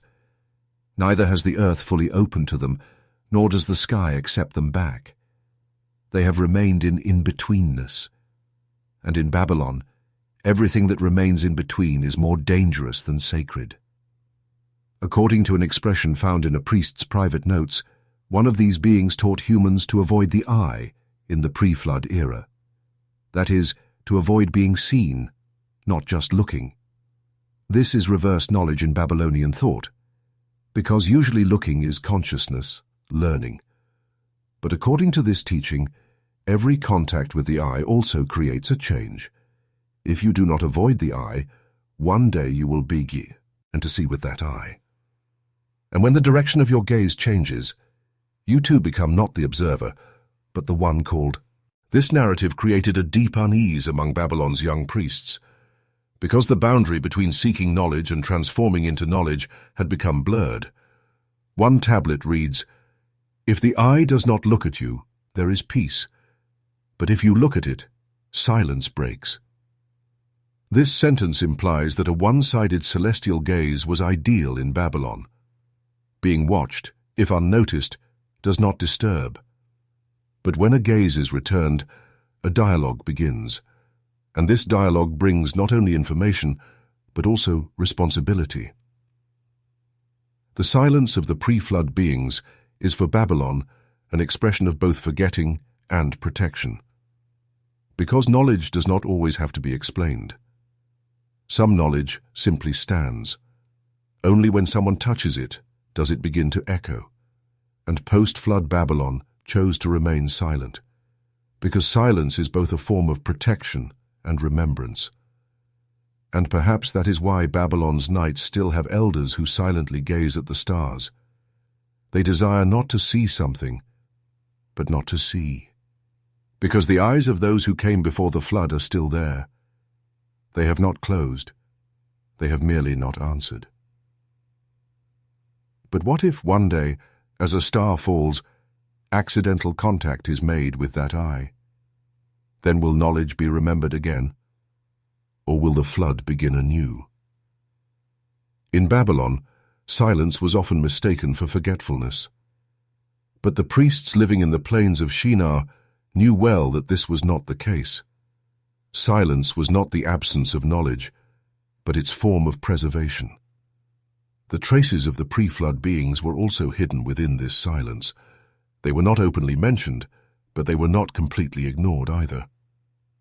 Because the people of Babylon believed that if something was not named, it was not because it was gone, but because remembering it was dangerous.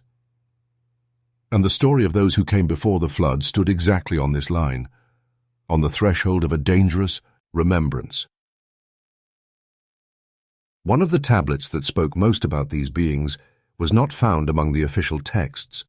It was recorded in a priest's private chamber, solely in his handwriting. The tablet had no names, no divine epithets, but there was a clear narrative. They came. We did not see them, but they were watching us. Then the stars changed. The wind shifted direction. The earth receded. These lines were not only an expression of a physical event, but also of a perceptual breakdown. Because in Babylonian thought, stars were fixed, the wind's direction depended on divine decisions, and the earth never receded. If these changed, it was not merely a natural transformation, but a sign of departure from divine order. The most interesting thought circulating in whispers among the priests about these pre-flood beings was that they had, over time, become not the watchers, but the watched. Initially observing the earth, these beings had eventually realized that something was watching them. Perhaps this realization was the first step of their fall, because in Babylon, the eye was not just a tool, but a symbol of intent. If something was watching, it had a purpose, but if it was being watched, it had lost control. A phrase in a tablet illustrates this. When the watcher sees his own eye, blindness begins. This is one of the deep and abstract expressions of Babylonian thought. For the watcher to see his own eye means to attain self-awareness, but at the same time to realize his own limitations. Because watching is a power only as long as it goes unnoticed. Once noticed, it transforms into a two-way relationship, and the gods of Babylon preferred one-way relationships. Some priests claimed that the knowledge of these pre-flood beings was still seeping into Babylon. According to them, this knowledge came not from the positions of the stars, but from dreams. Dreams, in Babylon, re a realm not divine but still considered sacred. Through dreams, not only one's inner voice, but sometimes forgotten fragments of memory would return. And among these memories, there was a period called pre-water time. Very little information about this period remained, but some expressions in dream tablets carried traces of communication with different beings during this period. One dream read, "There were 7 lines in the sky, each whispered a name, but my tongue could not carry those names. I awoke. Silence remained in my ear." This sentence demonstrates Babylon's symbolic narrative power, a tongue that cannot carry a name, a silence that carries a voice.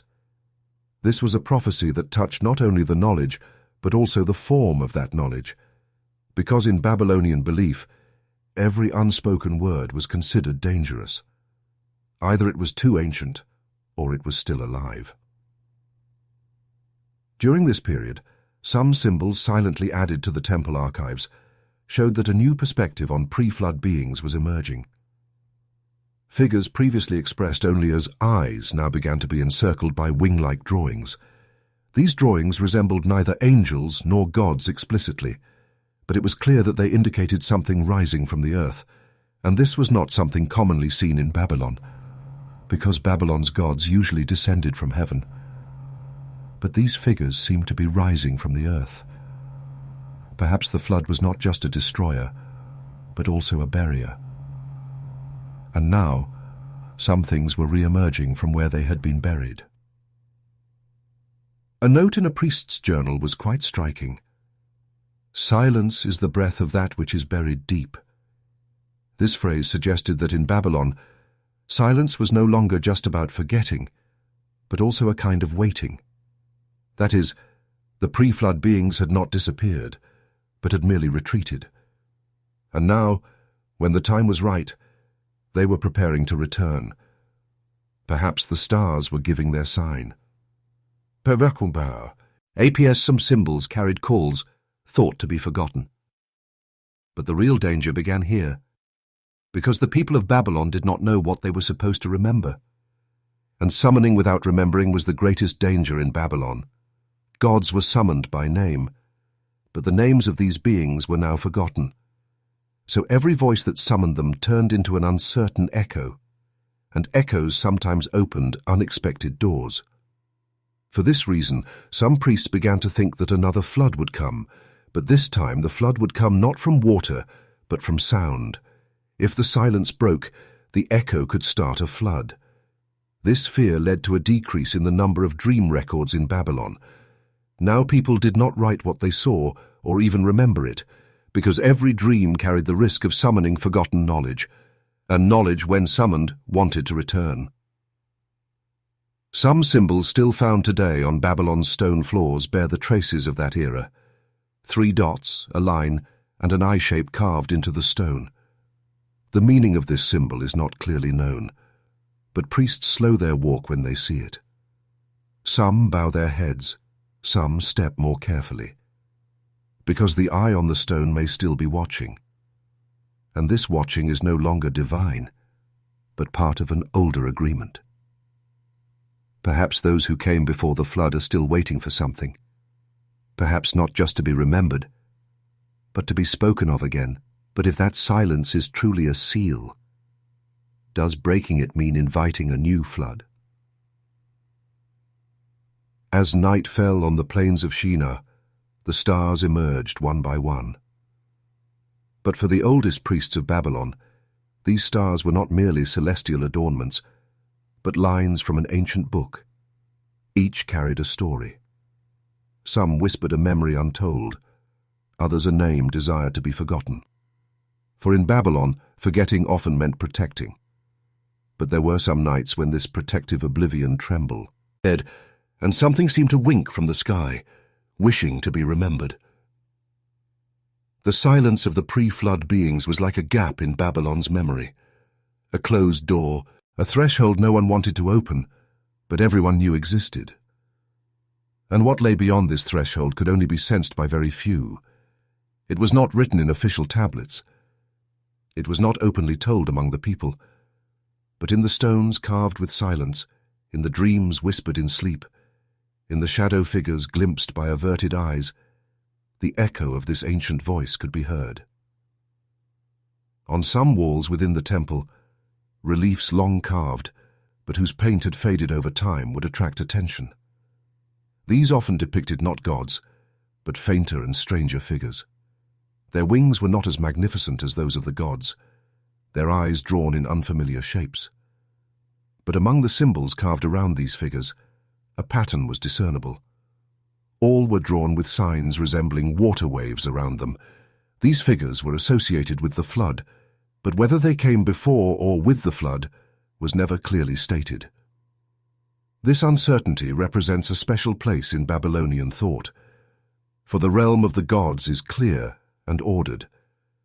But these figures represent disorder, boundary transgressions, and in-betweenness. And to be in-between in Babylon means to belong to nowhere, neither to God nor to man. Only a temporary, yet as powerful as permanent, state of being. A line in a priest's personal tablet strikingly summarizes this situation.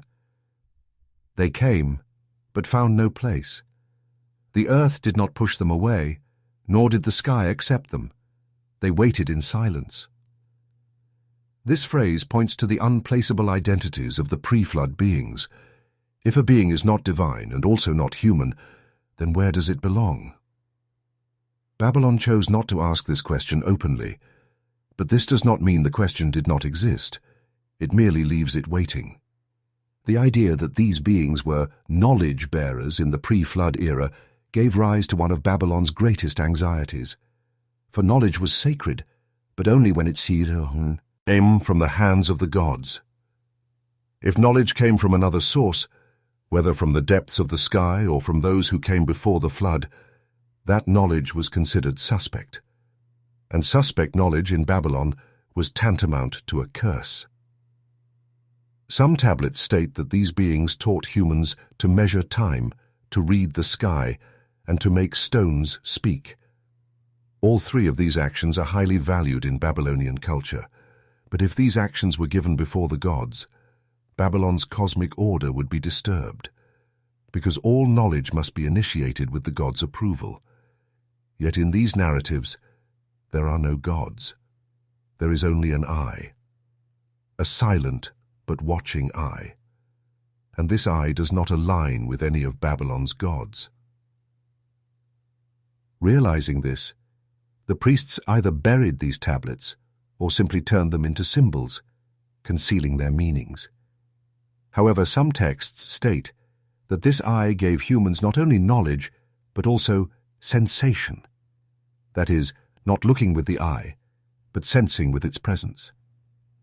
This sensation was a state of consciousness outside the divine system in Babylon.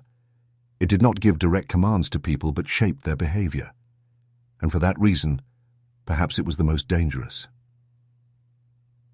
There was a story told among the people of Babylon for years, the story of an unnamed child. This child woke up one morning, looked at the sky, and saw an eye there. But no one else saw anything. The child remained silent for days, only drawing eye figures while playing with sand. Eventually, one of those drawings reached the temple gate. A priest recognized the shape but said nothing to anyone. That night, 3 stones were left at the temple entrance. There were no marks on them. Only the surface of the stone was warm and vibrant. The next morning, the child disappeared. He was never seen again. The story ends there. Neither the child's name nor the identity of the witness is known, but everyone has heard the story, and each time it is repeated, it is told with a little more whisper. Such narratives were never written down in Babylon, but they influenced behavior. The eye figure was not drawn. Gazing at the sky for long periods, especially on silent nights, was frowned upon. Staying by the water's edge until dawn was forbidden during certain periods, because the flood was seen not just as an event that happened in the past, but as a cycle, and the beginning of that cycle was always with a glance, a remembrance. The phrase, "Send no greeting to the one who forgets us," found in some special prayers of the priests, was the religious counterpart of this fear. Mentioning the names of the pre-flood beings was forbidden, but special ceremonies were performed for their forgetting. To be forgotten in Babylon was sometimes salvation, because to be remembered was synonymous with being summoned back, and some beings should never return. Nevertheless, Babylon's stargazers continued to record seeing familiar but unnamed alignments in the sky on certain nights. These were not found in the official calendar. They were not named. They were simply recorded as 3 points, one fixed, the others faint, aligned like an eye. And beneath it, this note was added: the wind stopped, the earth moistened, people spoke more slowly. Silence had settled into the heart of Babylon, and this silence was a sign of a pre-flood echo. No call had been made, but something still seemed ready to answer. But what if this silence is not forgetting? What if it's just waiting? In the early morning hours, Babylon's stone paths were still wet, carrying the shadows of the past. While the city had not fully awakened, in some rooms, some people, suspended between sleep and wakefulness, stared at the ceiling as if they had heard the same name repeatedly. But it wasn't a name, actually, or it wasn't anymore.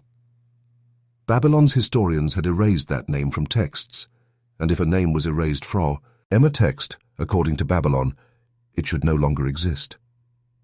But some things, even if erased from writing, would remain in memory, especially if that memory was filled with prayers a priest had learned in silence for years, dreams he had seen in his sleep, and signs he had noticed in the spaces between the stars. Then that silent name would become unforgettable. In Babylon, the word forbidden was not used only in the sense of being against the rules. It also meant to be protected, not to be mentioned, even though not forgotten, because some names were summoned by being remembered, and one of these names existed even before it was carved into the oldest stones of time. This name was first alluded to with a drawing in the margin of a stone tablet, a symbol resembling a circle marked in the center with 3 short lines. It wasn't writing, but every priest who saw it felt the same thing, the presence of something that should not be spoken of. A young priest, serving in Esagila at the time, recorded this mark in a marginal note. The note was brief and clear. Around this mark, the wind changed. No prayer was offered, but something had come. Thus, in Babylon, signs were erased before names, because a name was explicit while a symbol was an intuitive presence, and what was forbidden was intuition itself. Rumors circulating among the priests indicated that this symbol was connected to pre-flood beings, that is, the first figures who came from heaven but could not settle on earth before the clear separation between gods and humans. Their inclusion in Babylon's writing system never happened, because to put a name into writing meant to bring it into the system, and some beings did not belong to any system. When a text was erased in Babylon, the stone itself was not broken. On the contrary, it was preserved, archived. The location of what was erased was known. It was covered up. The scratches on a tablet indicated that whatever God's name had been there before the scratches, that name was still there, in an unseen way. Because in Babylon, absence was also a form of existence, and forbidden names were the most strongly felt among these absences.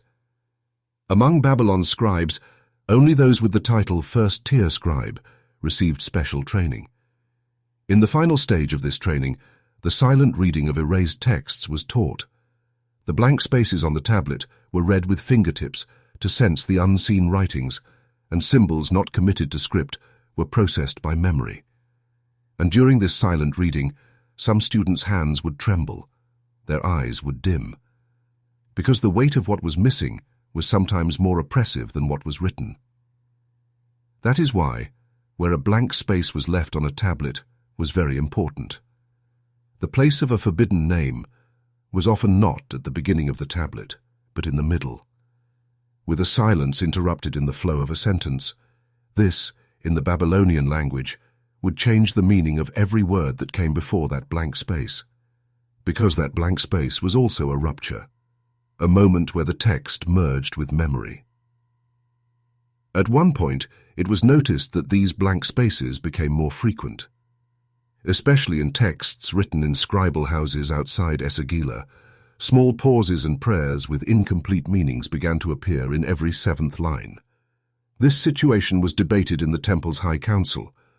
One of the priests suggested that these omissions were deliberate. According to him, this was a sign that what was supposed to be forgotten was still remembered. The oldest of the high priests responded, "Some blanks are not from writing. They are from the darkness of the mind, and darkness sometimes is the truest trace left by light." This debate eventually led to a new practice being initiated in Babylon's central archives, the Register of Erased Names. But no name was ever written in this register, only symbols, number sequences, and blank spaces were inscribed. Initially, these records served as a silent form of protection. However, over time, some priests who looked at this register realized that these blank spaces encouraged not only forgetting but also remembering. One day, a young scribe working in the archive room tried to read the blank spaces in the register aloud. Reading aloud was a common method used in Babylonian education. However, it was not applied to such silent texts, because silence meant not only wordlessness, but also the absence of sound. That evening, the young scribe's eyes were bloodshot, his speech slowed, and the next morning he was found in his room with a note. "The void poured into me. Every silence was an echo. Now, whatever I hear, it seems to carry that name within." What happened to the scribe was never officially recorded. However, after that incident, the Register of Erased Names was only stored in sealed boxes. A system was put in place where it could only be accessed by the simultaneous presence of two high-ranking priests. Because it was now believed that those blank spaces carried not only information, but also a kind of sound. In Babylon, stones were used not only for writing, but also as a source of sound. In some ceremonies, priests would strike stones to produce sounds at specific frequencies. These sounds would not turn into text, but they carried meaning.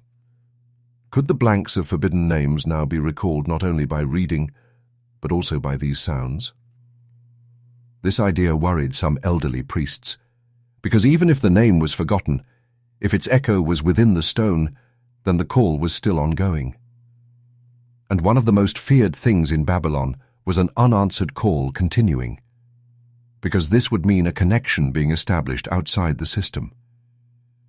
An ancient wall inscription read, "I did not speak its name, but when I heard it, a void awakened within me." Perhaps the pious. That void was the sound itself. This phrase explains that forbidden names were no longer just names but a state, an echo, a form of emptiness. According to Babylonian thought, if something changed its form, it no longer belonged to the divine order. This meant it was more unpredictable, more dangerous. Some temple officials of that era began to leave fewer blank spaces in tablets. Some prayers were rewritten, and some were entirely removed. Because when even silence could not be controlled, order for Babylon was no longer sustainable. And this was Babylon's most important characteristic: everything in its proper place. But the forbidden names stood outside this order, reminding themselves in every blank space. But what if these names were never written? What if they were only believed to be forgotten? At night, Babylon's scriptoriums would be quieter. Although people retreated to sleep when the sky darkened, some scribes, with their brushes or stone styluses, would continue to work on tablets. This wasn't just about a sense of duty. Some things simply had to be written at night, because if one tried to write them in daylight, these things either couldn't be understood or they would vanish immediately. A large part of the information about forbidden names originated from these nights. One night, a middle-aged scribe working in the second scriptorium, attached to the Esagila temple, quietly moved through the archive section where stones preserved over years were kept. The light of the candle he held flickered, but there was no hesitation in his steps. His task was no longer to copy prayer texts he had repeated countless times, but to try to understand some tablets of unknown origin. These did not resemble ordinary tablets. Most were incomplete, and some appeared to bear no writing at all, but when held in the hands a weight was felt. More than a physical weight, it was a density that seemed to create reassure in memory. The scribe placed the tablet on a special table. The table was surrounded by stones taken from those narrow corridors where the sun never rose. These stones, if kept in darkness for a long time, would spontaneously begin to glow, turning slightly reddish. In Babylon, such stones were called memory stones, because it was said that over time they remembered not light but sound, and sometimes whispers were heard near these stones. The whispers were not specific words, but more like a being's attempt to draw attention. When the scribe placed the tablet on the table, the whispering did not start. However, the air in the room changed noticeably. Old scents, a mixture of dried clay and ancient bitumen aromas, grew heavy. In this room, some books sealed decades ago had been opened, then resealed, because their full contents had not been read. Each page increased the burden of the previous one. Upon careful examination of the tablet, a kind of scratching mark was found on it. These marks did not follow a specific direction, but spread chaotically left and right. But a careful eye could notice a repetition within this disorder. A circle, a half line, then 3 cuts. The same symbol, the mark of the forbidden. Here again. This symbol had first been noticed on another tablet by another scribe 3 years earlier, but that tablet had later been resealed on grounds of misclassification. Now the same symbol had reappeared on a different tablet. This recurrence created a wave of concern among some priests in Babylon, because in Babylonian culture, repetition was not coincidence, but a sign of a divine order. The gods did not deliver their messages directly. They left traces, and people put these traces together. But now these emerging symbols did not seem to come from the gods, because the names of the gods could still be read on the tablets. This symbol, however, belonged to no god, and for that reason it pointed to an older, more independent origin rather than a divine one. Some scribes suggested that this symbol belonged to a sign system used before the invention of the first tablet writing. Remnants of this system had been found beyond the Euphrates, in unexcavated areas. According to them, these marks were a form of intuitive communication. They carried not a name, but a feeling, a direction, an intention. and this intention was felt not when written, but when looked at. This idea bothered some priests, because Babylon's entire system was based on the sanctity of writing. If something carried meaning without being written, then the power of writing was under threat. This situation led to long discussions, especially in the council known as the Great Scribes' Assembly. The council argued that the proliferation of forbidden symbols was not a coincidence, but that some scribes had begun to deliberately spread these symbols. They called this a silent rebellion, because these symbols did not speak, but they pushed the boundaries of order. At the end of that year, a law was enacted in the Isagila temple. No tablet containing symbols would henceforth be admitted to the central scriptorium. These tablets would either be destroyed or moved to a new section called the Void Archive. This archive was established outside the city, within an ancient tomb structure. Its entrance faced the rising sun, but its interior was always dim, because here, not light, but silence had to be observed. Initially, 32 tablets were taken to this archive. The common feature of these tablets was the presence of the forbidden symbol in some way. In some, visible. In others, only felt within the stone's internal structure. Some of the young priests assigned to carry these tablets announced a few days later that they wished to resign from their temple duties. They cited complaints such as disturbing dreams, silently summoning voices, and constantly seeing the same figure. One priest, after 3 sleepless nights, had said, "When everything falls silent, that voice rises, and it always asks me the same thing. Why did you erase me?" This statement brought a new dimension to the issue of forbidden names, because this was not just a part of the past, but also of the present, and perhaps it was a warning for the future. For the first time in Babylon, it began to be thought that a name, even if erased, might not perish. On the contrary, what was erased sometimes was remembered more and had a deeper impact. After a while, a tablet disappeared from the Void Archive. The entrance was sealed. The assigned priests were on guard, but the tablet was gone. An investigation was launched. No one had entered. There was no physical trace. However, a few days after the incident, the symbol reappeared on the lower part of a stone pillar in the courtyard of the central temple. And this time it was more distinct, as if someone had deliberately carved it. But this was impossible, because this area was only accessible to the high priests. After this incident, a deep silence fell among the high priests. Nothing discussed was written down, but everyone felt the same thing. The forbidden was no longer hidden. It was revealing itself unseen, becoming more distinct despite being erased. And this was a crisis for Babylon, because Babylon's greatest strength was its ability to maintain order. Now the boundaries of order were being silently, invisibly transgressed. Perhaps the most startling development was when the forbidden name was, for the first time, expressed by a blank space in a prayer text. This text was a healing prayer recited during times of illness. A sentence was missing in the middle of the prayer. That blank had gone unnoticed for years, but as a priest read the text aloud, he reflexively completed the missing sentence. The word hat came out of his mouth was a name no one had taught him, found in no tablet. At that moment, a roof stone fell in the prayer room. No one was harmed, but this event was considered proof that the forbidden was now returning not only as a symbol, but also as a sound. After this event, scribes began to prepare a new type of text. These texts contained no names, only directions, symbols, and blank spaces.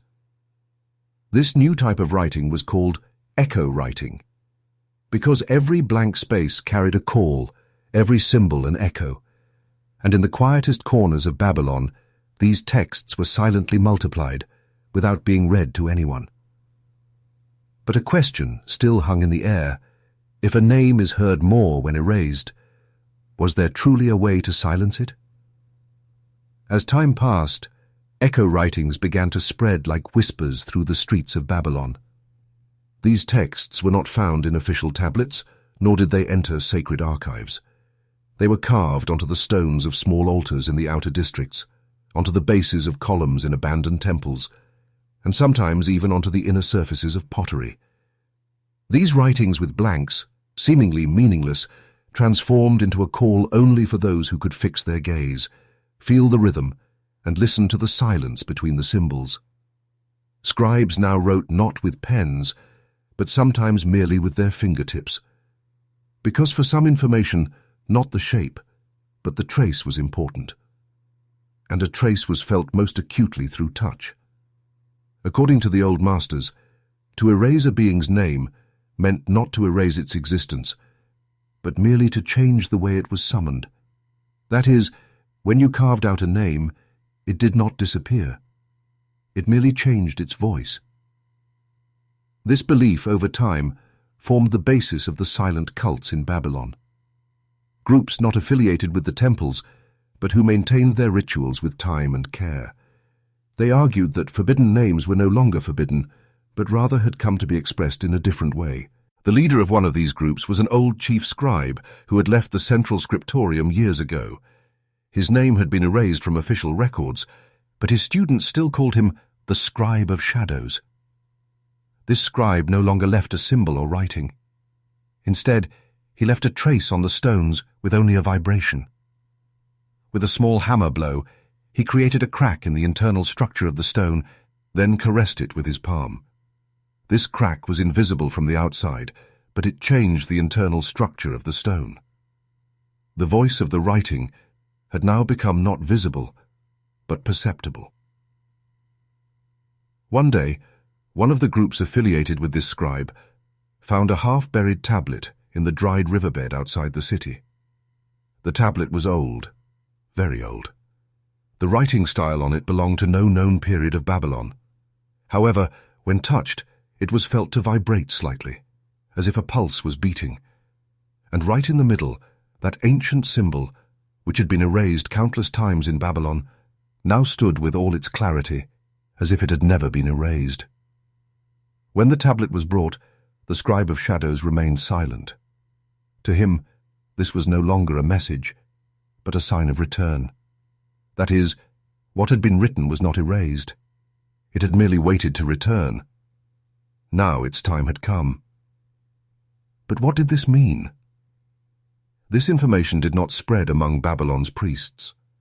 The temples maintained their silence, because confronting such information would shake not only beliefs, but the order itself. If a being, even with its name erased, could summon itself back, then the absolute authority of the gods would be questioned. The power of writing would weaken, the silence of symbols would be broken. For this reason, official authorities chose to ignore it, but those in the shadows continued to work silently. During this process, an interesting development occurred in Babylon. Some children, while playing, began to show figures that they drew in the same way, though they didn't know their meaning. The commonality of these figures was their resemblance to the forbidden symbol. Neither their families nor their teachers had taught them these signs. The children merely said, "We saw them in our dreams." Were dreams a gateway? Or was what was erased now reaching the future through its own means? Later, one of these children noticed a missing symbol on a tablet in the temple library. For a 10-year-old child to complete a blank that countless priests had not seen before surprised everyone. However, the child did not fully understand what he was doing. He merely said, "There was a blank here. I saw it that way in my dream."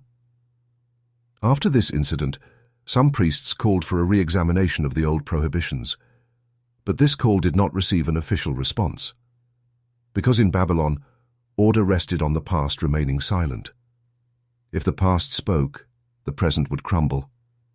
For this reason, the old tablets were resealed, echo writings were collected and destroyed, the traces of the Scribe of Shadows were erased. But the fundamental question had begun to re-emerge. If a being can live not only through writing, but also in a person's memory or dream, then how can we truly silence it? Over time, this question crossed the borders of Babylon. Similar symbols began to appear in other cities of Mesopotamia. Each city sought its own solution, some silenced, some accepted. But there was one commonality. The effect of an erased name could be more powerful than that of a written one. Today, most of those tablets are gone. The symbols have disappeared into the stones. The traces of echo writings remain buried beneath the earth. But still, on some nights, the stars take the same shape.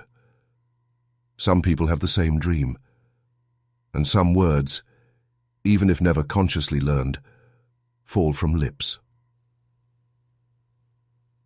Perhaps the most silent truth history teaches us is this: some names, when erased, do not vanish. On the contrary, once erased, they remain with us forever. And now I leave you with a silent question. Today, which name, which you thought you had forgotten, might still be watching you? Nights in Babylon's final periods seemed a little longer. The colors of the sunset had changed, perhaps.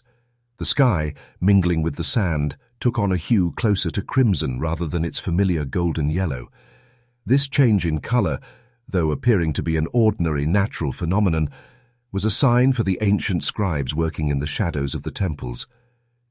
The sky was now speaking in a different language. Babylon's familiar symbols were shifting. The stars could no longer be observed as they once were. Observers standing atop the ziggurats continued to keep records every night. However, the stars were now showing not just direction, but also unrest. One star would appear earlier in the east. Another would resist the morning light in the west, delaying its fading. To understand the meaning of these small deviations, very ancient tablets were consulted, and in those tablets, broken lines about names now officially ignored were emerging. Iron came to Babylon from outside. Who brought it, from which city it was first transported, no one knew for certain. But iron was sharper than gold and more durable than bronze. With the arrival of iron, writings also changed. More durable plates began to be used instead of tablets. But this change was not limited only to materials. Words also hardened. Sentences became shorter, expressions more precise. And with the advent of iron, the names of the Watchers began to echo once more, this time not through the language of the stars, but through symbols carved into the bodies of swords forged by human hands. Warriors began to draw ancient shapes on their shields.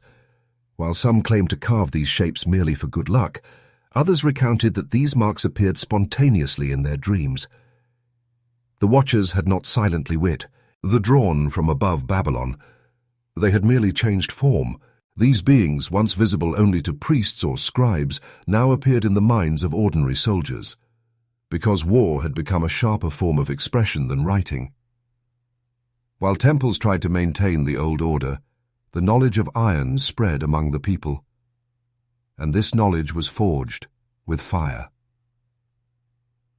When the sound of fire grew more dominant than the temple prayer, Babylon's ancient balance with the gods began to falter. Scribes might still be writing sacrificial lists on clay tablets, and priests might still be burning incense at dawn, but people's interest had now turned to another light, to the sparks in the forges, because there a new kind of knowledge was being produced. The metal shaping in the fire carried not the voice of the gods, but the memory of the Watchers. Some ancient texts tell that the fallen ones gave forbidden knowledge to humans. This knowledge included the forging of metals, the observation of celestial bodies, and the summoning of spirits. In Babylon, these narratives had always been passed down in hushed tones, but now those gathered around the fire were practically rediscovering this knowledge. Unbeknownst to them, an ancient cycle had been re-entered.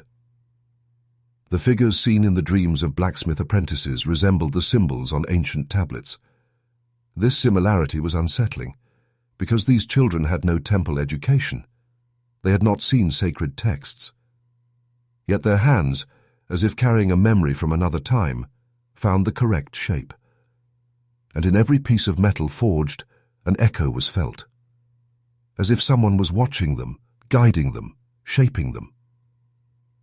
Over time, Some blacksmiths began to refuse to deliver swords without carving a mark on them. These marks carried the traces of the Watchers, not the ancient gods. They were supposedly ordinary marks: an eye trapped within a triangle, an open palm looking upwards, or a 9-pointed star. Booze. It all of them conveyed the same feeling. You are being watched. With this period, 2 languages emerged in Babylon. One was the silent and rule-bound language used by official scribes.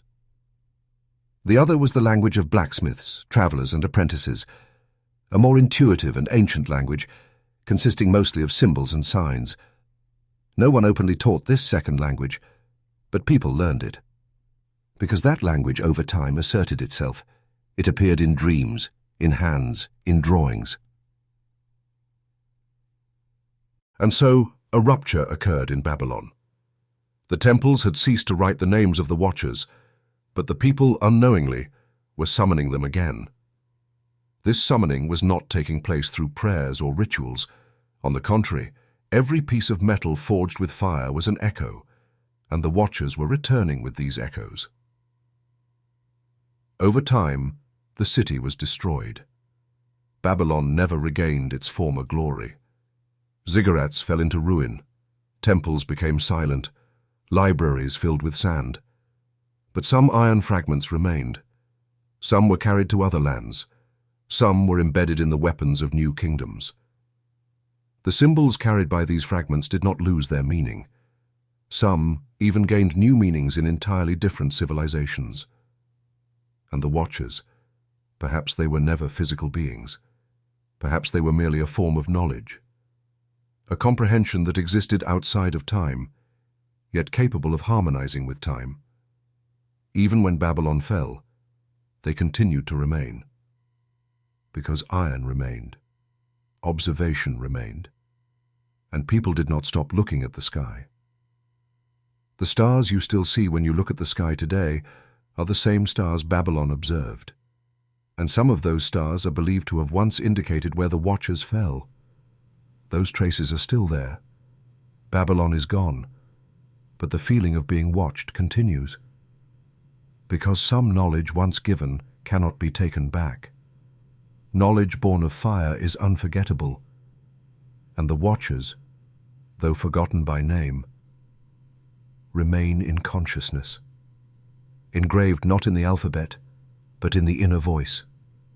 Perhaps now, a shapeless being will appear in your dreams. It will not speak to you with any words, but you will still understand. Babylon's Watchers never left. They only continue to observe.